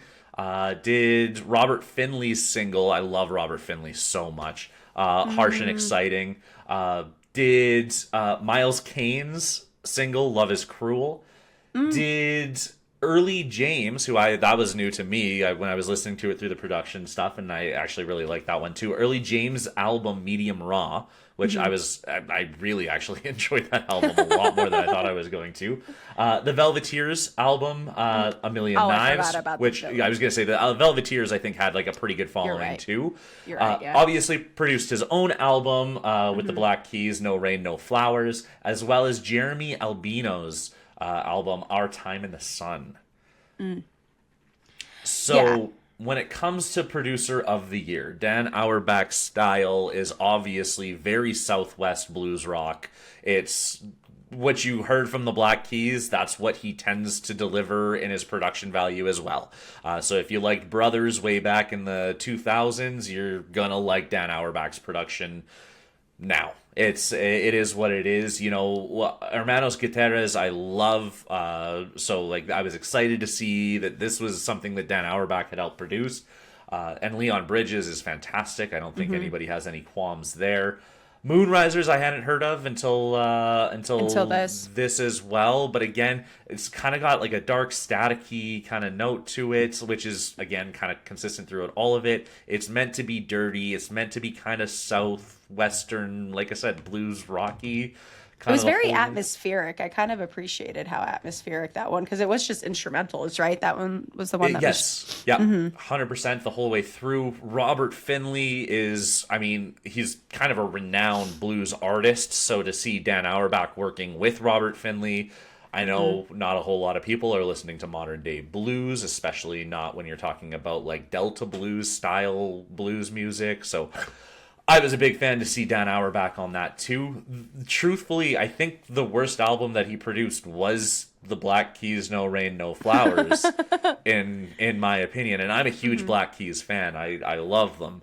So it shows just like how good it was. For me as a producer, I kind of put him, he's kind of tied for third for me, which there's only 5 people in the category. So honestly, yeah, actually, that's same for me, too. He would be my number 3. 100%. Like, for sure, the most likely that I will return to his music, though, like, without a question. I just don't know if his production style really lends to winning the Grammy for production, because it is a lot more raw, it is a lot less production-y, which is kind of part of its charm. That's why I appreciate it so much. But it's hard to call him producer of the year when a lot of the stuff is actually just kind of how the studio is actually performing, as opposed to what he's actually doing in the production side of things. So no discredit to Dan Auerbach at all. I just don't know if this is necessarily his award to win. Agree. You know? Yeah. I appreciated the atmosphere in the Moonrisers album. Holy Ghost Party was a big highlight for me. The earworms in that were really tickling something for me. Fantastic. Yeah, I was a big fan of that song. I appreciated the grunginess of A Million Knives. I really liked that album too. And I feel like he's very solid and consistent, but just like, I don't know, it's too much of the same for me. And there's, it's all right. I don't want to say it's too much of the same. I think every single artist that he works with does like add a lot of flourishes. I think the biggest thing, like I said, the biggest thing for me is just how hands-off I think that he is with his production, which makes it hard to call him the best producer. You know what I mean? Stepping away from the soundboard is... It's hard for me to give that producer of the year. It does take a great producer to know when to be hands-off. I just think he's a lot more hands-off than some of the other entries here, that it's hard to say that he's going to be the number one guy. Fair. That makes sense. Right. Yeah. That takes us over to... I just figured because I've got the list up, I'm just going to go ahead and start doing this. I realized that I wasn't properly prepared for this one. That takes us over to Circuit. Circuit had a pretty big year, in all fairness, especially when it came to the singles. Dropping the single with Lady Gaga, Abracadabra, as well as the album Mayhem, did the entire album Mayhem, which we all know how I felt about it. But we'll take that as we go. Coco Jones, he worked on AEOMG with that one. Opita with Rose and Bruno Mars. We've already discussed how I feel about that. Big Sleep for the Weekend featuring Giorgio Moroder, everybody's favorite album that we covered on the podcast. Disease, also off of Mayhem by Lady Gaga. It Girl by Jade. A Little More by Ed Sheeran. And then Red Terror, also the Weekend, also off of our favorite album that we covered this year. So what was your take on Circuit this year? So Circuit is my number 2 choice. I feel like he's probably your pick. I'm like, he's got 2 tracks nominated for Song of the Year. Not sure how anyone beats that. Like, he's also got noms in Album of the Year. I also think he has a huge advantage in being the only producer that's heavily pop focused on this list, and those hits tend to just go way bigger than other genres. Not my personal pick, but I really do see them winning. Yeah, they're my number 2. Circuit's my number 1. Circuit is for sure my number 1. For what I feel about Mayhem, it is wonderfully produced. there's the I cannot knock the production value of Mayhem even a little bit. When you take a look at some of the things on the weekend, like when we did the review of the Weeknd's album, I can't even think of the name of it right now off the top of my head, but something for tomorrow. No, hurry. Sure, I don't know. Hurry for tomorrow. That actually might be tomorrow. it. That's a good callback. I appreciate that. I was like, I don't even have the slightest clue. And you said tomorrow. I'm like, oh wow, that's probably actually right. But like, the one thing that I did say, and the reason that I kind of gave it a lot more credit than I think we're gonna end up scaling it back a little bit once we actually get to the tomorrow. To the end of year review for On Beat Off Script, was the production value on that album was fantastic. So he had 2 big tracks off of that. AEOMG is a really fun track. It is also really well produced. Like every single one of these tracks, It Girl, A Little More is maybe one of Ed Sheeran's best songs I think I've heard in like a couple of years. Like like every single one of them is really, you can highlight, regardless of if you like the song or the album, you can highlight the production value on all of it. And that's why Circuit is so big to me. I think as somebody who should be a front runner on it, is because production wise, all of those credits are strong. Yeah. Every single one of them, the production is one of the best parts of those entries, in my opinion. So he himself elevated, I think, all of those tracks. I agree. So yeah, I'm big on Circuit on this one. And then we get Dijon. Go ahead, Mel. Circuit was my number 1 choice until I listened to Baby. So, I also appreciate that both of them are first-time nominees. I think that's pretty sick. It is cool. Yeah, I'm with you on that. So yeah, my initial notes were like, again, I've said it once, I'm gonna say it again. Daisies and Devotion were my top tracks from Swag. Swag, even though the tracks all sounded good, they sound like they were well produced. Those were the standout ones for me. Baby, though, I thought was absolutely stunning and blew me away. I thought he was the most unique one on this list, and I think he's pushing boundaries in that sense, and he gets my pick because of that. 100%. I didn't fully respect him until I listened to Baby, though, because I was just like, God, if he's that heavily into Swag, like, why the fuck would I pick him? Swag was so boring. I didn't really give the list. So Dijon's credits for Producer of the Year is Baby, his own his own album, self-produced. Daisies off of Justin Bieber's Swag. Devotion off of Justin Bieber's Swag, with which he was also a feature on. Things You Do by Justin Bieber, also on Swag. And Yukon, also by Justin Bieber, also off Swag. Yukon was probably my number 3 track off Swag. Also a lot more of Swag that he also did as well. That's not mentioned. In my opinion, Dijon, Baby was obviously significantly better than Swag, like without even a question. So Dijon, like Baby by Dijon, is a good album. I'm a fan of it. I do find a lot of his production is kind of Baby's first R&B. In my opinion, it is very, very watered down R&B, kind of trying to still play pop. And when I listen to R&B, that's Justin Bieber's fault. When I listen to R&B, that upsets me. Like but I also found that as well with Baby. In a lot of ways, like it wasn't just Justin Bieber's tracks that he did. I found that a lot with Baby as well. I do like the album. It's a very good album. I can't call it great because, again, I find it to be, especially when you're talking about production, I don't think that it is everything that I want a producer to be. I also very handedly stand in the camp that you should never be producing your own stuff.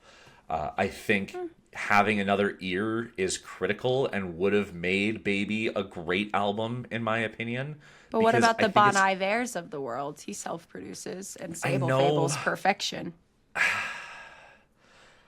I still sit in my camp because it's so hard to hear what other people are going to hear when you know what you did, and so you're focused and listening for those kinds of things. So I think Baby left a lot on the table, and that's why I feel like it's very watered down, and that bothers me. So Fair. Dijon And was, he's newer to the game than somebody than like a Bon Iver, where for his sure, ear's not Bon as Iver, straight. but also Bon Iver, and like there is a big difference when you're talking about folk music and the way that Bon Iver does folk music. Like first couple albums, there was no instrumentation other than himself on most of it, right? So I think that is a little bit of a different. You can't quite compare the two. There's not very much production that needs to be that's almost live recording, right?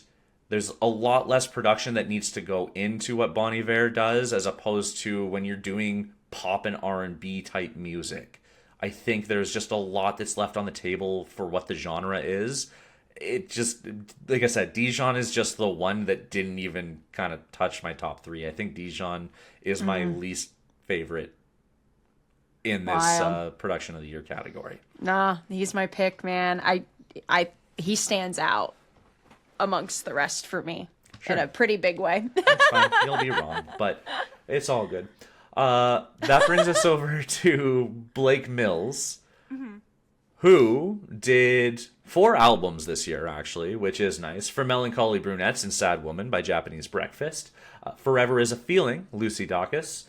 Glory by Perfume Genius. And That Wasn't a Dream by Pino Palladino and Blake Mills, which obviously he's a part of. Yeah. How'd you feel about Blake? I liked these albums a lot, honestly. The Melancholy for Brunette one, I'm not butchering the whole name, was a big It's highlight for me. Melancholy Brunettes and Brunettes Sad Women. and Sad It's Women. both I know. It's things on your literally- Indeed resume. I know. Love that album. Glory, I ended up listening to yesterday finally, and I thought that was pretty legit. Lucy Dacus, I thought was okay. I guess production wise it was fine, but it was just a little boring at points. But yeah, not enough to stand out amongst the rest for me. This is for sure my number 2. Wow. I think that Blake Mills shows off the best, the best versatility as a producer. I think between all 4 of those albums, he shows a lot of different styles and a lot of different technique that the other ones don't show as much. Okay. Circuits is a lot more polished, but obviously very pop-centric. Blake Mills, I think, does a better job of showing off, a little bit of that rockier side, a little bit of that more folky side, a little bit of country. Kind of really owns multiple different genres in their production. So I personally give that a lot more credit than I would give to a lot of other things. Now, the problem is are any of them really mind-blowing productions, though? No, it's kind of the double-edged sword of doing something different means you're a jack of all trades but a master of none. This is kind of, you take a look at these 4 albums, master of none, but really rock solid on lots. So it really kind of comes down, in my opinion, to the Grammy judges. What are they going to put more vested interest into? Are they going to look at the ones that absolutely killed their one thing? Or the ones that did really good experimenting and trying multiple different avenues? And Respect. If it goes that way, I think it's Blake all day long. Fair. But That checks out. Yeah. in my opinion, just because, again, I'm a little bit of a producer head too, I still think Circuit is better. Circuit did a better job. I actually don't see how anybody beats Circuit this year, to be fair. It's too difficult. But we're not done yet. We do still have Soundwave with the long discography of GNX by Kendrick Lamar, the whole album. And Also a first-time nominee. My note for this is if they can snag a nomination for just GNX, where's Pharrell for Let God Sort 'Em Out? I just Agreed. don't get it. I don't know. I fully agree with you on this. I just don't get it. Out of all of the songs that are on Producer of the Year, non-classical, out of every single entry and every credit that they have posted, GNX is the best production. Fair. I say that without a question. The problem is it that much better than everything else that it can be your only entry and you still win Producer of the Year? Yeah. I don't think so. Yeah. I truthfully don't think so. GNX is not that remarkably better produced than Mayhem. It's not that remarkably better produced than Melancholy Brunettes. It's not that remarkably better produced than the Velveteers. It's and Moonrisers. Like, it's not that impressive from a production standpoint that I think it being your only entry can warrant you winning this award. Agree. That's just it. But it is, as a standalone, if you had to pick all of these albums and singles and say which one was the best produced, GNX, in my opinion, does win. I don't think it takes away the amount of other work that other producers did in this category. So I had this one kind of tied with Dan Auerbach for me. Because truthfully, again, if they want to take standalone who had the best produced thing, then yeah, I would say it does go to Soundwave. I can agree with that. I don't think it should, though. And that's just where my thoughts are at. No. You know what I mean? Yeah. Yeah. Agree. Cool. And that brings us to, I almost said our last category because I keep forgetting that there's other things. Songwriter of the Year, non-classical, where we've got a pretty cool lineup. I'm a big fan. Amy Allen, Edgar Barrera, Jessie Jo Dillon, Tobias Yeso Jr., and Laura Veltz. So let's start everything off with Miss Amy Allen, who won last year. I will make sure that I mention she did win Songwriter of the Year last year. There's Amy Allen, Edgar Barrera, and Jessie Jo Dillon are perennial at this point. They are pretty much locks. They will be in the conversation, no matter what, for Grammy. It's just they're the three top songwriters in the world right now. It just kind of is what it is. Amy Allen has songwriting credits for Opita by Rose and Bruno Mars, Bad as the Rest by Jessie Murph, which actually everybody kind of got a little piece of Jessie Murph, it seemed like, in this, which was really interesting. Hail Mary by Shabuzi and Sierra Farrell. Handlebars by Jenny featuring Dua Lipa. Just Keep Watching by Miss Tate McRae. Lost in Translation, Karen Leon and Casey Musgraves. Man-Child, Sabrina Carpenter. Tears, Sabrina Carpenter. And Why by John Bellion featuring Luke Combs. You want to start things off about Amy Allen? Amy Allen is my number 2 pick. I would not be surprised if she actually takes it. She's got some of the biggest hits of the year under her name. I'm not saying she doesn't deserve it. Yeah, I think she's definitely up there. I just have another personal preference. Yeah, I'm in the exact same boat. She was my number 2 for sure. When it comes to songwriting, I'm not going to sit there and say Opita is the best songwriting in the world. Exactly, but she knows how to write a banger, though. Songwriting, and you got to remember, that does include the instrumentals and all of that kind of stuff, too, right? Like, it is all a part of it, but... And just, like, that overall composition, not just correct. lyricism, like, that's all there. Man-Child, I don't think is necessarily there for me. I can 100% see her winning it, though. It is... She definitely has the most notable of any of the other Songwriters of the Year nominations. She knows how to write a hit, too. Like, sure.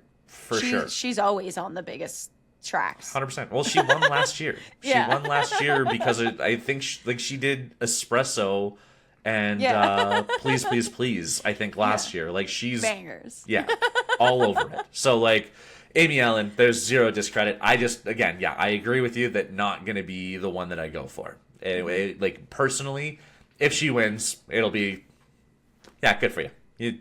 You also deserve it. There's when it comes to the songwriting, I don't feel like anybody doesn't deserve it. Agree. Yeah. You know what I mean? Like, it's tough. Like, Jessie Jo Dillon is always in the conversation, but, like, never wins because it's country.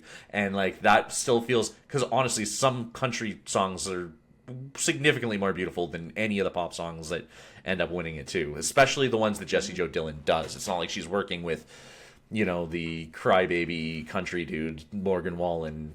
You know what I mean? She's not working with those guys. She's Yeah. I guess she did actually specifically work on I was going to say, I do think there was, because I had to listen to one whole fucking Morgan Wallen track on this list, and I was not happy about it. But she doesn't usually do, like, that kind of Yeah. writing, you know what I mean? She is definitely a lot closer with, like, some of the girlies and stuff like that Yeah. in country. So, but that takes us on to next, which is Edgar Barrera. Edgar Barrera had credits for Birthday Behavior by BIA Young Miko, which Dude, is I kind of thought that was a banger. hilariously fun It was track. ridiculous. I loved it so much. I'm going to try not to mess this up. Coleccionado Heridas by Karol G, which I love Karol G so much. Karol G is maybe one of my favorite Latin artists ever. And Marco Antonio Solis. Ese Vato No Te Cuida, sure, by Karen Leon and Gabito Ballesteros. Mijalo with Fuerza Regida and Grupo Frontera. Mi Retiro with Mr. Santana and Grupo Frontera. Milagros, also by Karol G. Sigueme Besando Así by Manuel Turizo. Soltera by Shakira. And Una Noche Contigo, which, fuck, I love that song so much, by Juanes. Yeah, so please don't comment about how badly I might have butchered any of that. I'm Canadian. I'm so far away from ever knowing any Spanish. Hopefully I did okay. But yeah, how'd you feel about Mr. Edgar Barrera? Has a lot of bangers under his name. Again, I really loved Birthday Behavior.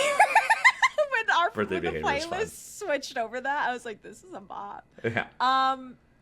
But it's still not enough standouts for me to be my personal pick. Really solid. I'm sure it being in Spanish, a lot of it doesn't help its case as far as I go, because I'm an ignorant white person. But yeah, I don't know. Not my pick. This is actually specifically where I did pick.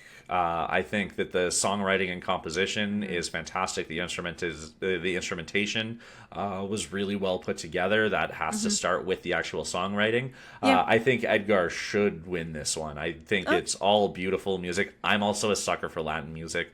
It's going to be hard for me to remove the bias out of that one. I enjoyed the songs. I just don't have like a very personal connection to any of them. Nah, this is my number one for sure. It's just the Nice. way that he puts all these songs together is top notch. I thought for sure you were going to be with me on that one, so I am so confused where you're going to go.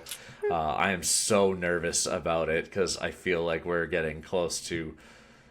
Oh no! I mean, you have to know. Yeah, I think you have to know. Ruh-roh, Reggie. He's my number 3. He's my number 3, if that helps. Yeah, I He's in think my your top number 3. 1 is going to be straight up like the one that I put the biggest X beside. He's got some bangers on there, man. Oh no. Cool. Then we move over to Jessie Jo Dillon, the country artist, the token country songwriter, with tracks like "Bless Your Heart" by Megan Moroney, which I love that song.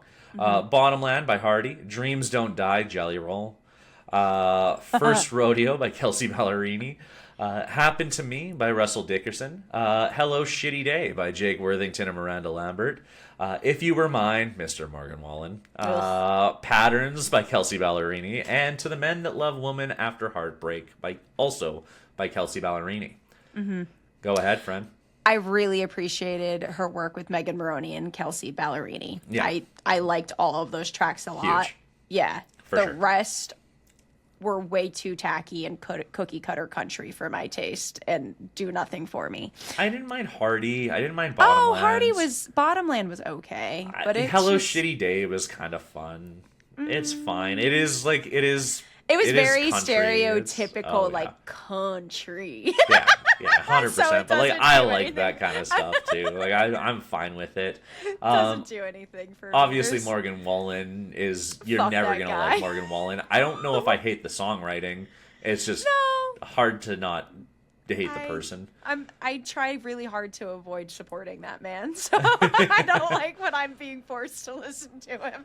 100%. If I had to pick a fourth, Jessie Joe Dillon would probably be my fourth. Agree. So I'm totally content with Jessie Joe Dillon. Yeah, it was a fine entry, but again, just not enough, especially compared to how beautiful Edgar Barrera's writing was and how popular Amy Allen's was. Like, it doesn't really hold a candle to those. So, yeah, it just wasn't really gonna smack for me. It is what it is. Yeah. Okay, Tobias I'm Jesso sorry. Jr., who had entries with Another Baby by Dijon, Baby by Dijon, Daisies by Justin Bieber, From Bon Iver, Go Baby by Justin Bieber. This is songs that were written. Golden Burning Sun by Miley Cyrus. I liked Golden Burning Sun. Was probably was my one of favorite their album, best. my favorite song off of that album. I'm going to give it See? that. Man I Need by Olivia Dean. Banger. Relationships by Haim. One of my favorite songs of the year. I Walking love Away that by Justin Bieber. So, besides Daisies, the other two Justin Bieber tracks are really the only skips for me on this entire list. From Man I Need, Relationships, huge highlights for me. Like some of my favorite fucking tracks to come out this year. And then I listened to Baby 2 days ago, whenever it was, and the Dijon tracks also became big highlights for me. There's like no skips here for me. No. I'm First of all, so this is a songwriter we're talking about. 3 of the tracks that it's nominated for is Another Baby, Baby, and Go Baby. Just want to keep you in mind, this is Songwriter. Yeah, but Dijon's album, Baby, is literally about him becoming a father. Of course, 2 of them are, well, Baby and Another Baby are Dijon. If Justin Dijon wrote Bieber- it, I'm cool with that. If Dijon wrote it, I'm cool with that. It's But not about Tobias obviously- Jesso Jr. having a baby. That's Okay, where I but have issue. Obviously, he's working with Dijon as the artist to convey a message about his excitement of becoming a father and then wanting to continue to spread his seed and This make more one- babies. The Go Baby is fucking dumb. Go Baby is the only official skip for me, but that's also just because I feel like it's Justin Bieber preaching to his fucking wife. But again, if Justin Bieber's pushing him to help write a song to preach to his wife, I don't know if that's necessarily his fault that much. He's just doing what the artist wants him to do. From Man I Need, Relationships, bangers. Love all of those tracks so much. So I'm gonna go through this piece by piece. Obviously, you know how I didn't really love Dijon's. Like, it's a good album, but like songwriting wise too. Honestly, I couldn't tell you Another Baby or Baby. It does not register to me. It's. Baby's the excitement of him actually having the baby. Like, he literally I has understand his that there's baby. lore behind And it. then I don't have that. But it's literally in, feel like, that. you can't ignore it. That's what he's singing about. It's fine. And there's Moving even on. crying I babies. still don't love that. Like, I don't like the. I don't love the songs. Fair. Okay. Fair. Daisies, I don't really like. Banger. Daisy's a banger. I don't really like it. From That's fair. was From? my least favorite track off of Bon Iver's Sable Fable. I didn't have a least favorite track off Sable Fable. I really If liked I it. had to pick one, gun to my head, From was probably my least favorite track off of it. Okay, fair. Go Baby, obviously We can skip that one. skip I past agree that one. that's Golden trash. Burning Sun was my favorite track Off off of of the Miley album. Cyrus's album, but that's not saying a whole lot because I didn't really love a kinda lot of liked- Miley Cyrus. I really liked that song. I did not like the visual representation of that song when I went and watched her movie. That's totally fair. I did not watch for the movie, nor did I care for it. The Man I Need, I can Banger. 100% appreciate. That's Banger. it's not my favorite Olivia Dean song, but like No. I can appreciate it. Like that's That was a her good track. single. That was her, like, her big single. Yeah, Good song. Good song. Relationships, I honestly don't really remember. I'm gonna be completely fair. It doesn't. One of my favorite songs of the entire year. I had that on. I wasn't a big fan of the Haim album as a whole. That Yeah. song. That's what I was gonna say. Obsessed. It didn't really do a lot for me as a single, but like, I would probably need to re-listen. Truthfully, Banger. I can't necessarily give that. And then Walking Away, another Justin Bieber track. which is going to be a miss. So really, like, it's out of all of those, for me. He's got a lot more misses for me. A lot more misses for me. This was like my easiest X. No. This was my easiest X. I think like the songwriting is a lot more boring. Again, like, yeah, he had my favorite track off of an album that was like one of my least eventful albums, or like my biggest disappointment in an album, I guess I should say. So that's not really saying much. Olivia Dean, definitely not my favorite track, but like, it's good. There's zero chance that I'll ever knock that. Relationships, I'll probably need to listen to again. And then From, you're not wrong, there's not a bad track off of that album, but From's probably one of my least favorites off of it. So like, no, just... He's my pick. I know. I knew this is the one where I was like, Brandito's not gonna like be on this category specifically. God. There's just... think about if you were to average out everything when you've got Go Baby and Walking Away on there, like, does that not critically bring things down enough that it doesn't? No, because I do think the songwriter can only do so much when you're working with an artist, you know? He's doing he's doing all the composition for the music and everything too. I don't know. Yeah, but then like it's still a collaborative environment. I'm sure if certain things want to be overpowered, they're going to be overpowered. So I'm not going to rely heavily on a songwriter to like fix something if an artist really wants it to go in a certain direction, which I'm just assuming is what happened, because you look at the rest of the track list and I'm in. Like, sure. It's if Justin Bieber wants to make shitty music, that's on Justin Bieber. All right, let's move on to Laura. Laura Veltz, who had tracks. What I do appreciate about Laura is, I think, the diversity in like a big way. So that was also honestly a lot of marks that put it ahead of Jessie Jo Dillon in a pretty big way.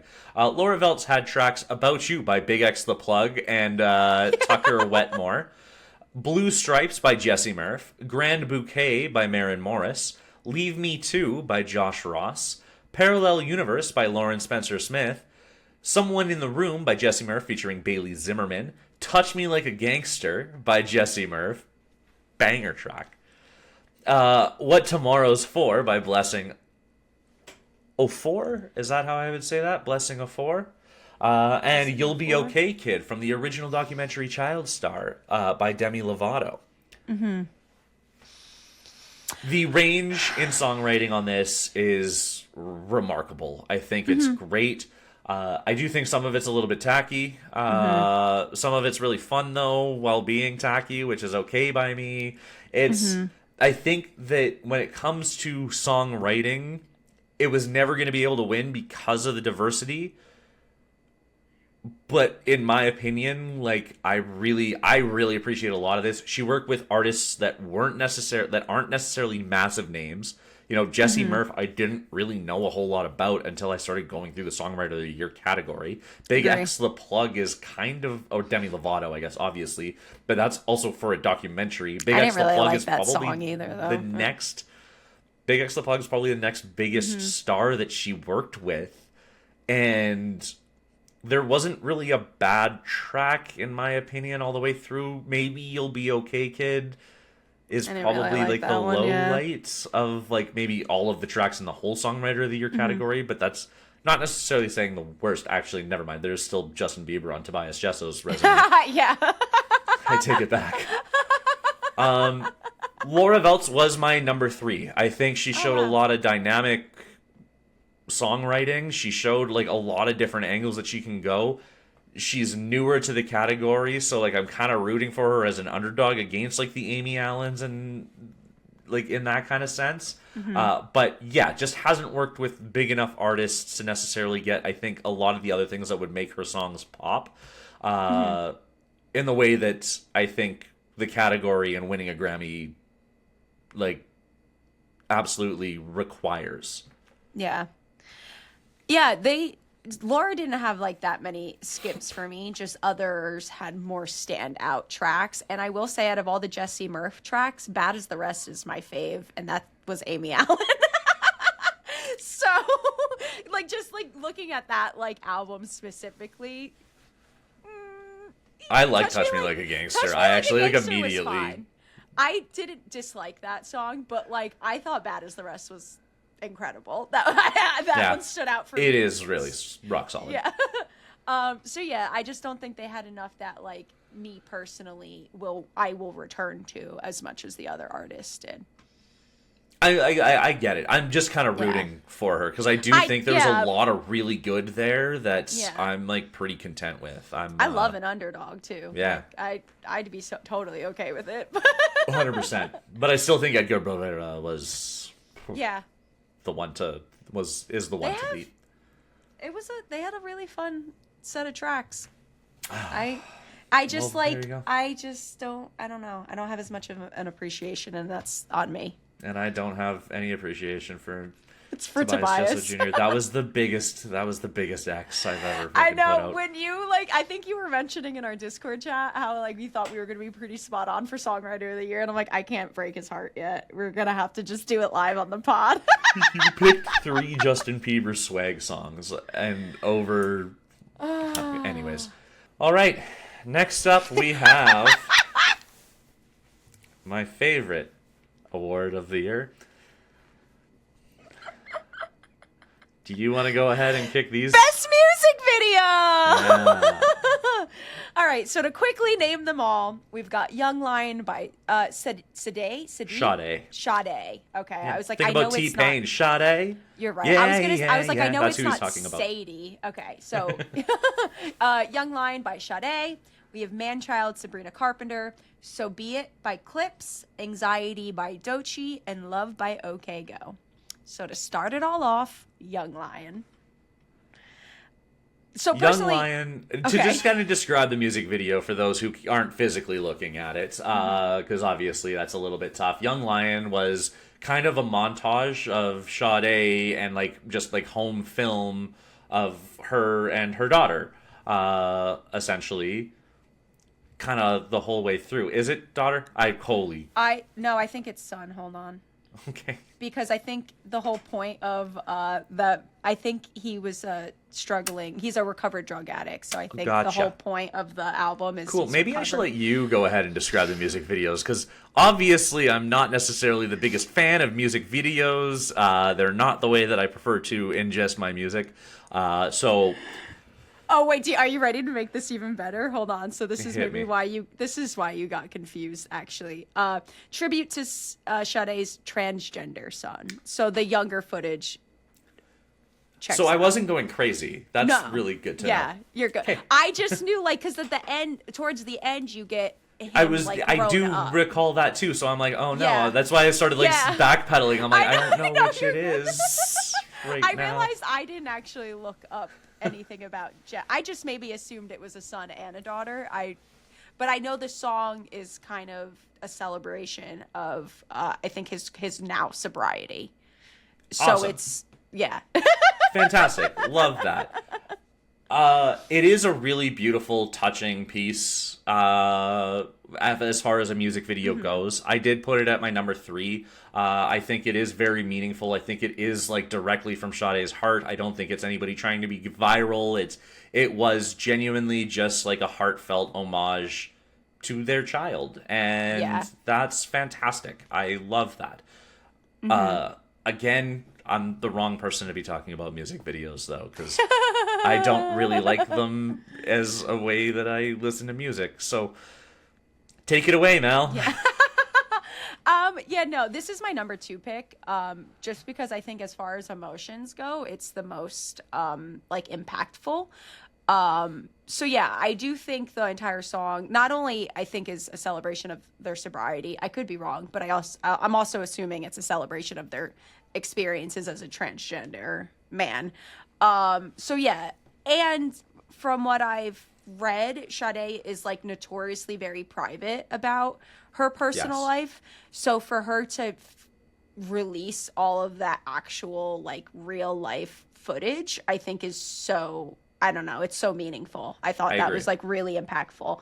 So she gets my number 2 pick just because I think I for sure gave it my number 3 pick. It's kind of hard to it feels wrong to even judge If I'm being completely honest. Agree. Like, it kind of looks like we shouldn't be watching it. Yeah. Like, it's like so private. I don't feel like I should be 100%. Here. Like, if you came into my home and I decided to put on like our home videos and you were just like, it's not quite as good as Man-Child, I'd be like, fuck you, get out of my house.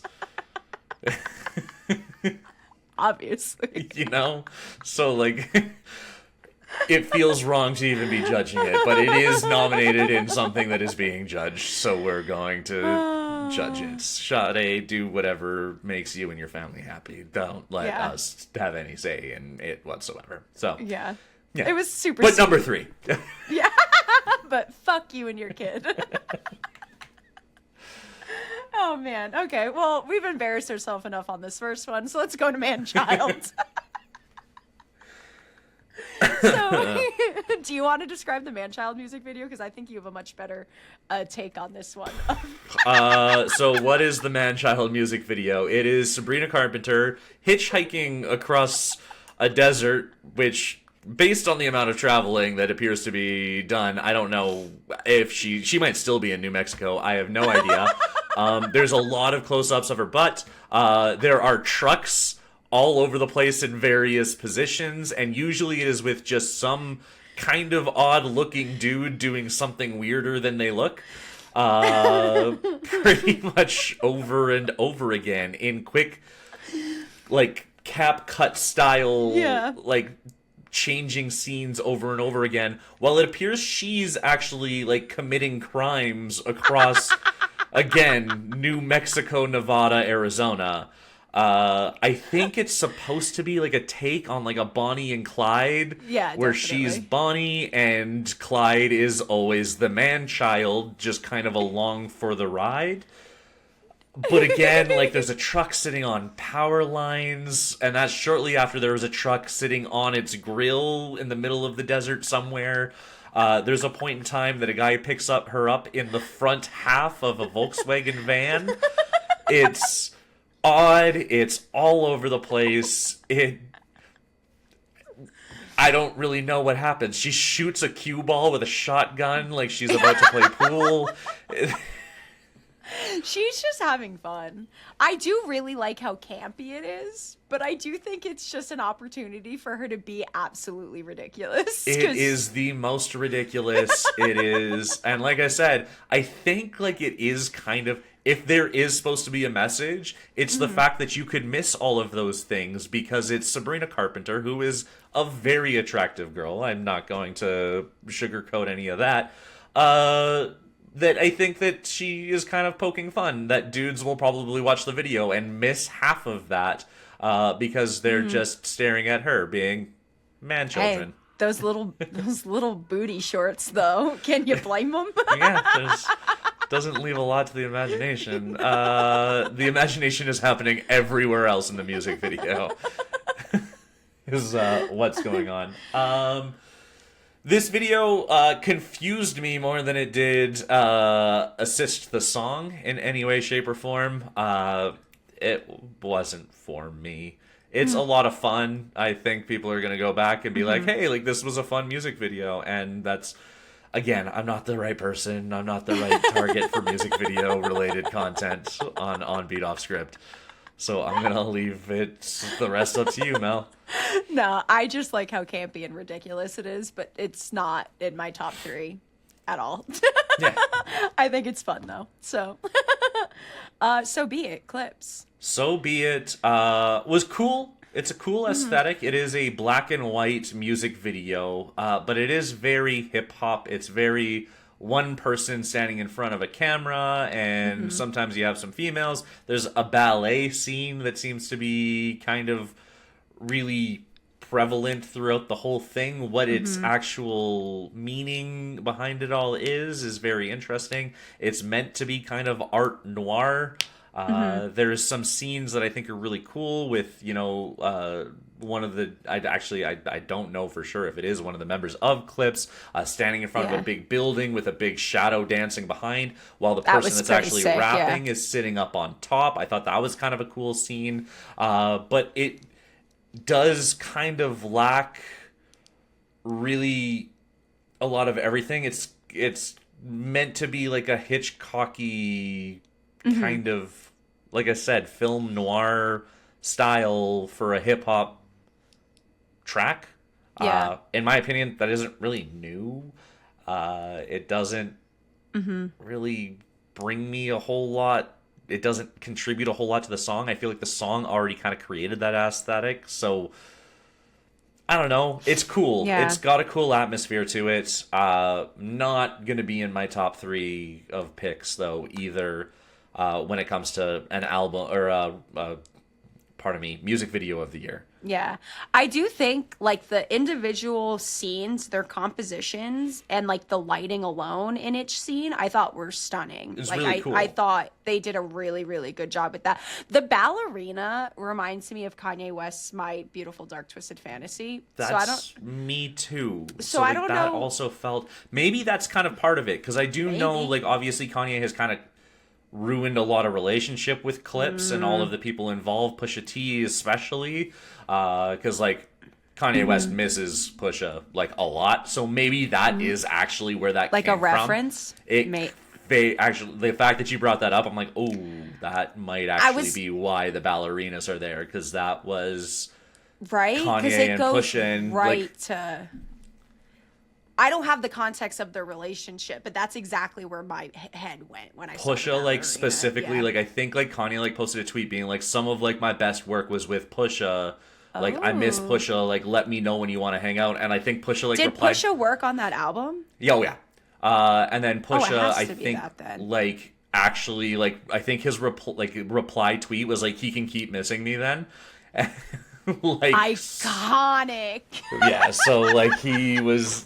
That actually, you bringing that up, that made it make a whole lot more sense to me. It's the only thing I can think of. And there are weird little sudden, like, not sudden, subtle, like, distortions happening in some of, like, the imagery, too. Especially with the ballerina. So I wonder if that was... It is a cool music video. I don't feel like a worse person for having watched it. Unlike but again, I'm not a music video person, so it's not going to register with me again. It's just one of those things. It would probably be my, I mean, I guess it's only 5 tracks or 5 music videos. I was like, it'd be my number 4 pick, but yeah, it doesn't make my top 3 either. No. But Anxiety does. Anxiety does for me as well. Anxiety was my number 2. And in case you guys are wondering what Anxiety is, Doechii wakes up because somebody with a camera breaks her window.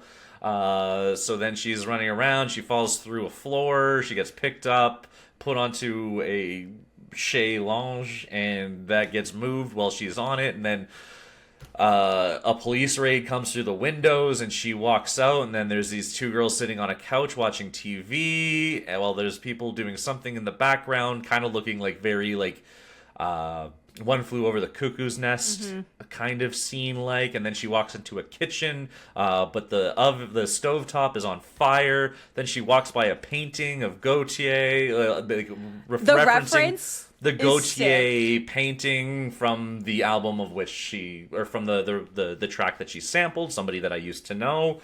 And then she goes in through another door, and then it kind of repeats itself a couple of times until she eventually does actually go through the door like the 3rd time, and then she's able to leave. It's like the 3rd or 4th time.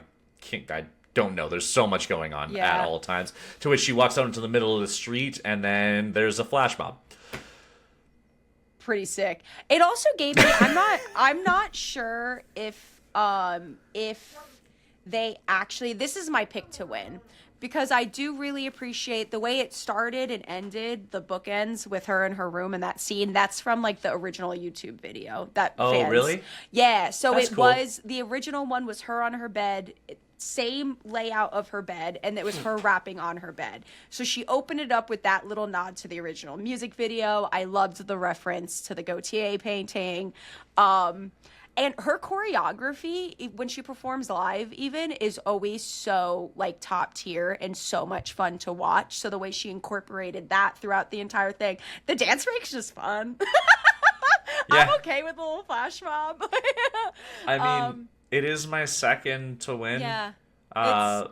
But like, it gave the vibe, and I'm not sure if it actually did, but it gave the vibe that it was all shot in one take, the way everything was moving, which if that's the case, that's so impressive. it for sure wasn't. Oh, it would be so sick though. But it gives that vibe, and I really it does try to do that for sure. No, there's a lot going on. Again, I kind of get that it ties in more with the idea of anxiety and knowing like that's how the original video was, the very beginning, like like that's a cool little spot that I appreciate. Why everybody's dancing in the streets is odd to me. It doesn't really make any sense with everything else, but it does seem anxious. It does provoke anxiety, so like I guess it does win there. But otherwise, like I said, I'm not a music video. Well, this seems to be your number one choice coming up next. Love, OK, Go. It's my number 3. But Love, OK, Go. It is... OK Go is like renowned for what they try to do with their music videos. It is all one take. This one in particular, they always kind of have a different thing that they try to do with their music videos every single time they do actually release a music video, to where I think they focus more on the video than they do the actual music. In like big ways, like they know where their bread is buttered, and so they really pander to that. That's what their audience is waiting for, is what's the next cool video. This one in particular is a lot of I shouldn't say a lot of, it is just mirror work, which is honestly really cool to me. I thought it was really ingenuitive, the way that they use the mirrors to like create so many different looks and scenes.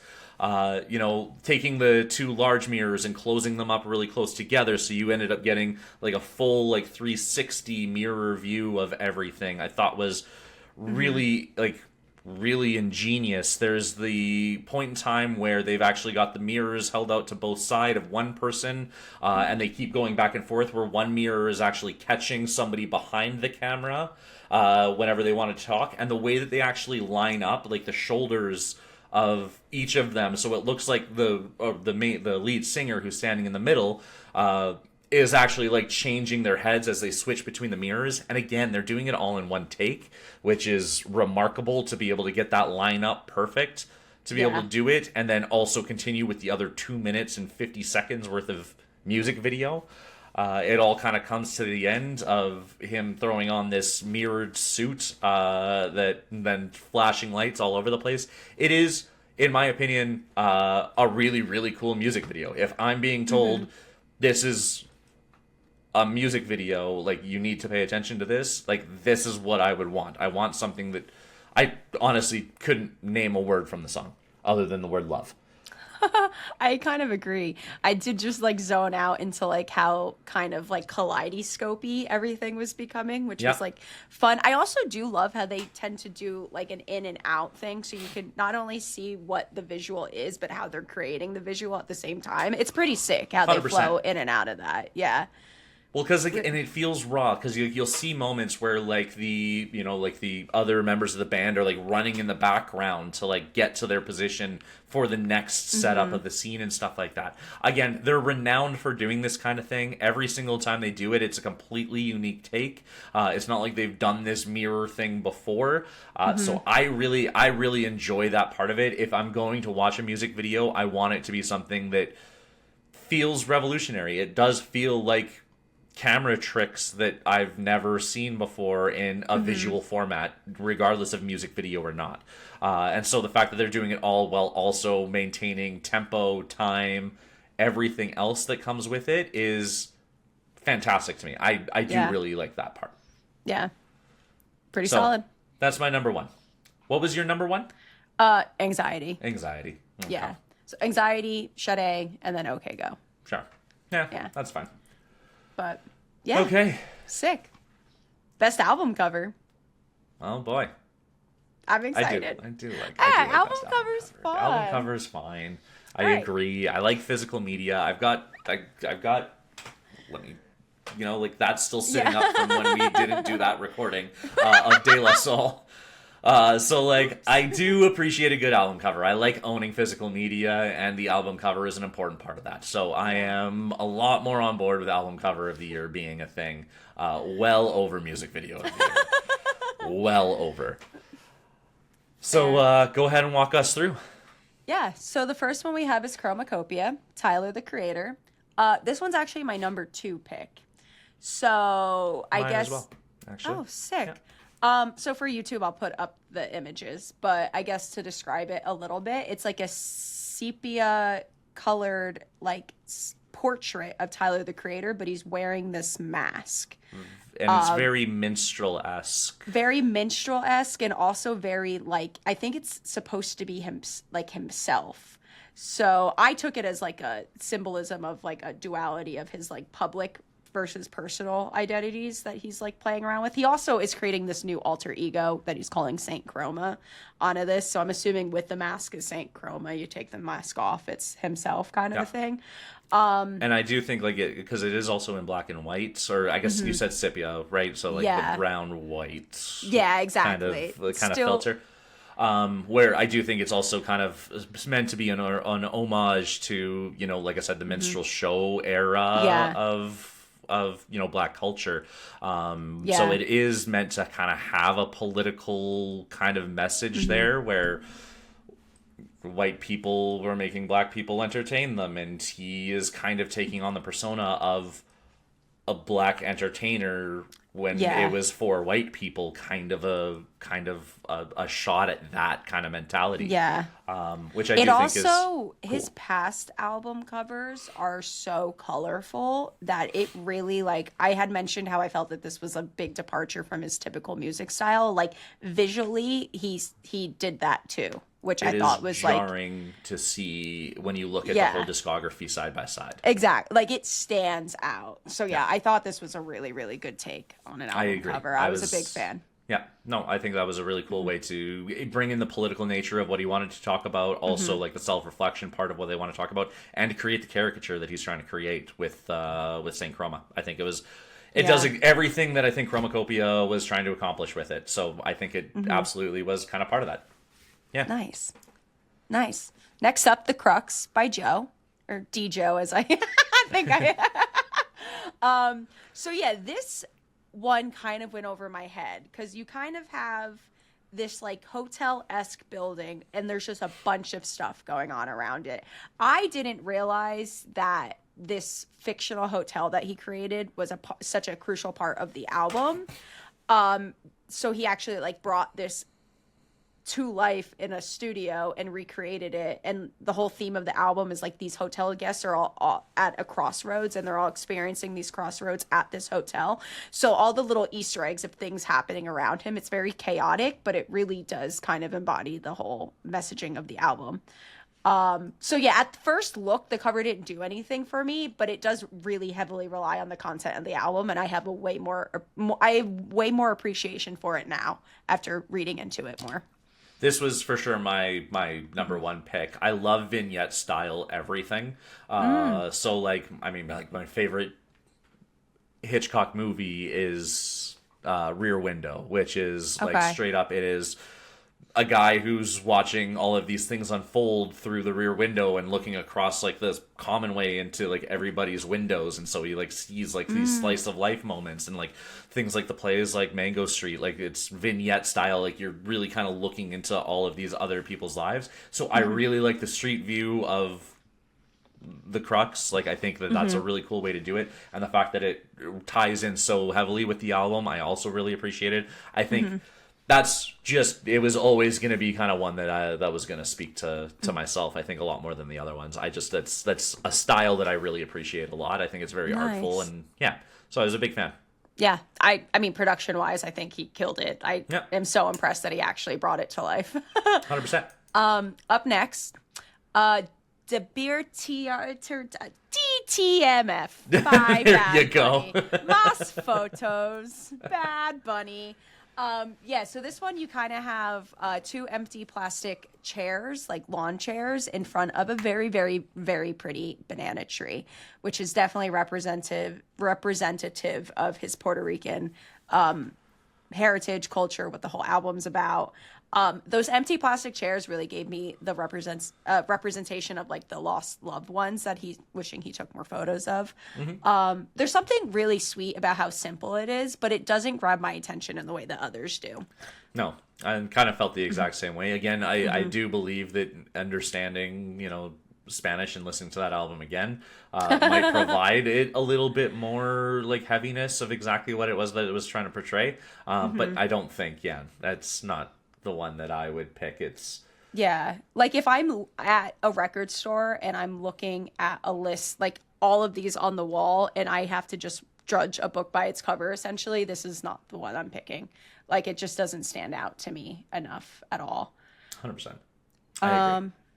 Nice. Then up next, we have Glory by Perfume Genius. This one makes me uncomfortable and not in a fun way. Like, I feel like this man genuinely needs an intervention. You have like this scene and it's like kind of like someone's living room. It's very cluttered. There's like a window here and he's kind of like weirdly collapsed on the floor with his feet up towards the window, but like very jarring angles are happening with his body. And like, I feel like we need to host an intervention. I don't know. Like, it does a good job, I guess, in standing out, but it kind of just makes me uncomfortable. So what I will say is it looks to me, and like, I don't know, like I obviously I'm not necessarily doing music or anything, but it looks like a jam space to me. Like, just the way that the carpet is there and the way that it's so open and the chords and stuff like that are running all over the place. Like it actually looks like where they might like record. I think there's like empty beer cans and stuff like that chilling around them and like stuff like that chaotic too. This was like my third favorite. I actually like thought this was really cool, especially when you listen to the Perfume Genius album, like where it is kind of about like losing themselves. And stuff like that, where it is like about kind of losing control, and it's kind of a perfect example of somebody who has completely lost control. It is also the lead singer, if I'm not mistaken. I do believe that is who it is there. I think it's just a really cool representation of somebody that got messed up, and that's just where they landed, I think it works. I think it works really well. I think it does more than another album that I feel like is trying to provide a similar aesthetic.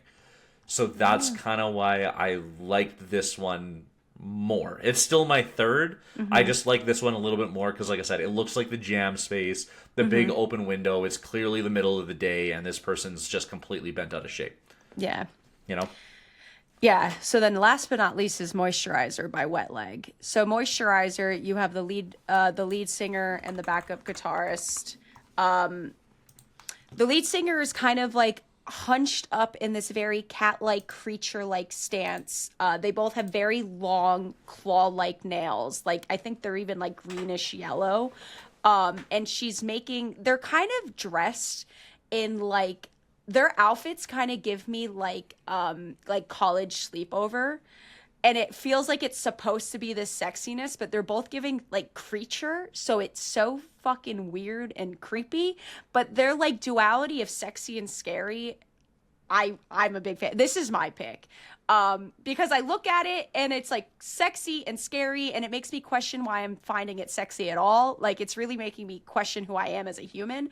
Like the long claws. Yeah, the long claws in her stance are giving creature, but she's in that classic knee-high socks that scream like sex symbol icon. And then Chambers behind her is like posing like she's like making out with somebody, but her claws are like over her. Like, I don't know. The whole thing is giving college girl sleepover fantasy meets sleep paralysis demon, and I'm like here for it. I don't know. Like, for me, like this one like just didn't hit. I find like there's a lot of like weird open space. There's a lot of weirdness, and like maybe I need to re-listen to the album to like find the way that it actually like kind of ties into everything. But like I don't really see or recall it being something that like necessarily like stood out to me. Again, like there's other albums that I think are a lot more minimalistic that I kind of would have preferred to see the covers on over this, like in a pretty big way. Like, again, Marabou State I think was a beautiful album cover, and that's not even on this list, and that upset me like a lot. I don't know. Yeah. I didn't is, think you were gonna like this one, and I really like it. This is not my forte, like, whatsoever. This is not an album that I would add to my collection, and the album art is not something that changes that for me. Whereas, like, The Crux does actually change that for me. I actually like that album cover enough that maybe I do like Joe a little bit more and would want to put that in my, record shelf. But, yeah. No, just didn't really do this for me. Yeah, no, fair. I didn't think it was going to at all. Cool. But yeah, I took it as like there's a duality happening throughout the entire like album of like dirty, grungy versus sexy. So I think they just really wanted to embrace Fed that. into it. Yeah, fair. I suppose so. But that's it. Yeah, that's our Grammy talk for the 2025 year. We're gonna be doing a wrap up in a little bit here, kind of a year-end review that we'll be getting just kind of at the beginning of 2026. But yeah, Mel, I guess before we sign off, was there anything that surprised you? Anything that didn't surprise you? Anything that you... How do you feel about everything we just talked about? I'm still really over Apata. But I understand why it's your pick for so many things. And I'm not surprised of your disappointment in my pick for Tobias as Songwriter of the Year. Yeah, it's a tough one, man. I really can't give you that. I just can't. There's just too much not good to give it a good status. But yeah, everybody. So, again, this is one full season of On Beat Off Script. I guess not quite. We're one episode away from one full season of On Beat Off Script. True. Make sure you press the subscribe button if you appreciated everything that we were talking about. Or if you didn't, come back to roast us in the future. That's the best way to figure out when we're posting new stuff. But we appreciate you guys all dearly. Again, we'll have kind of a year in review that we're going to take over in 2026. And then it's back to the music and the following episodes from there. But everybody have a fantastic holidays. My name's Brandito. This is Mel. We miss you already, and we will catch you on the flip. Let us know if we were right or wrong. Specifically, let us know if we were right, because we usually are. He means he usually is. I'm always right. Yeah. We'll catch you later. Mwah! Bye.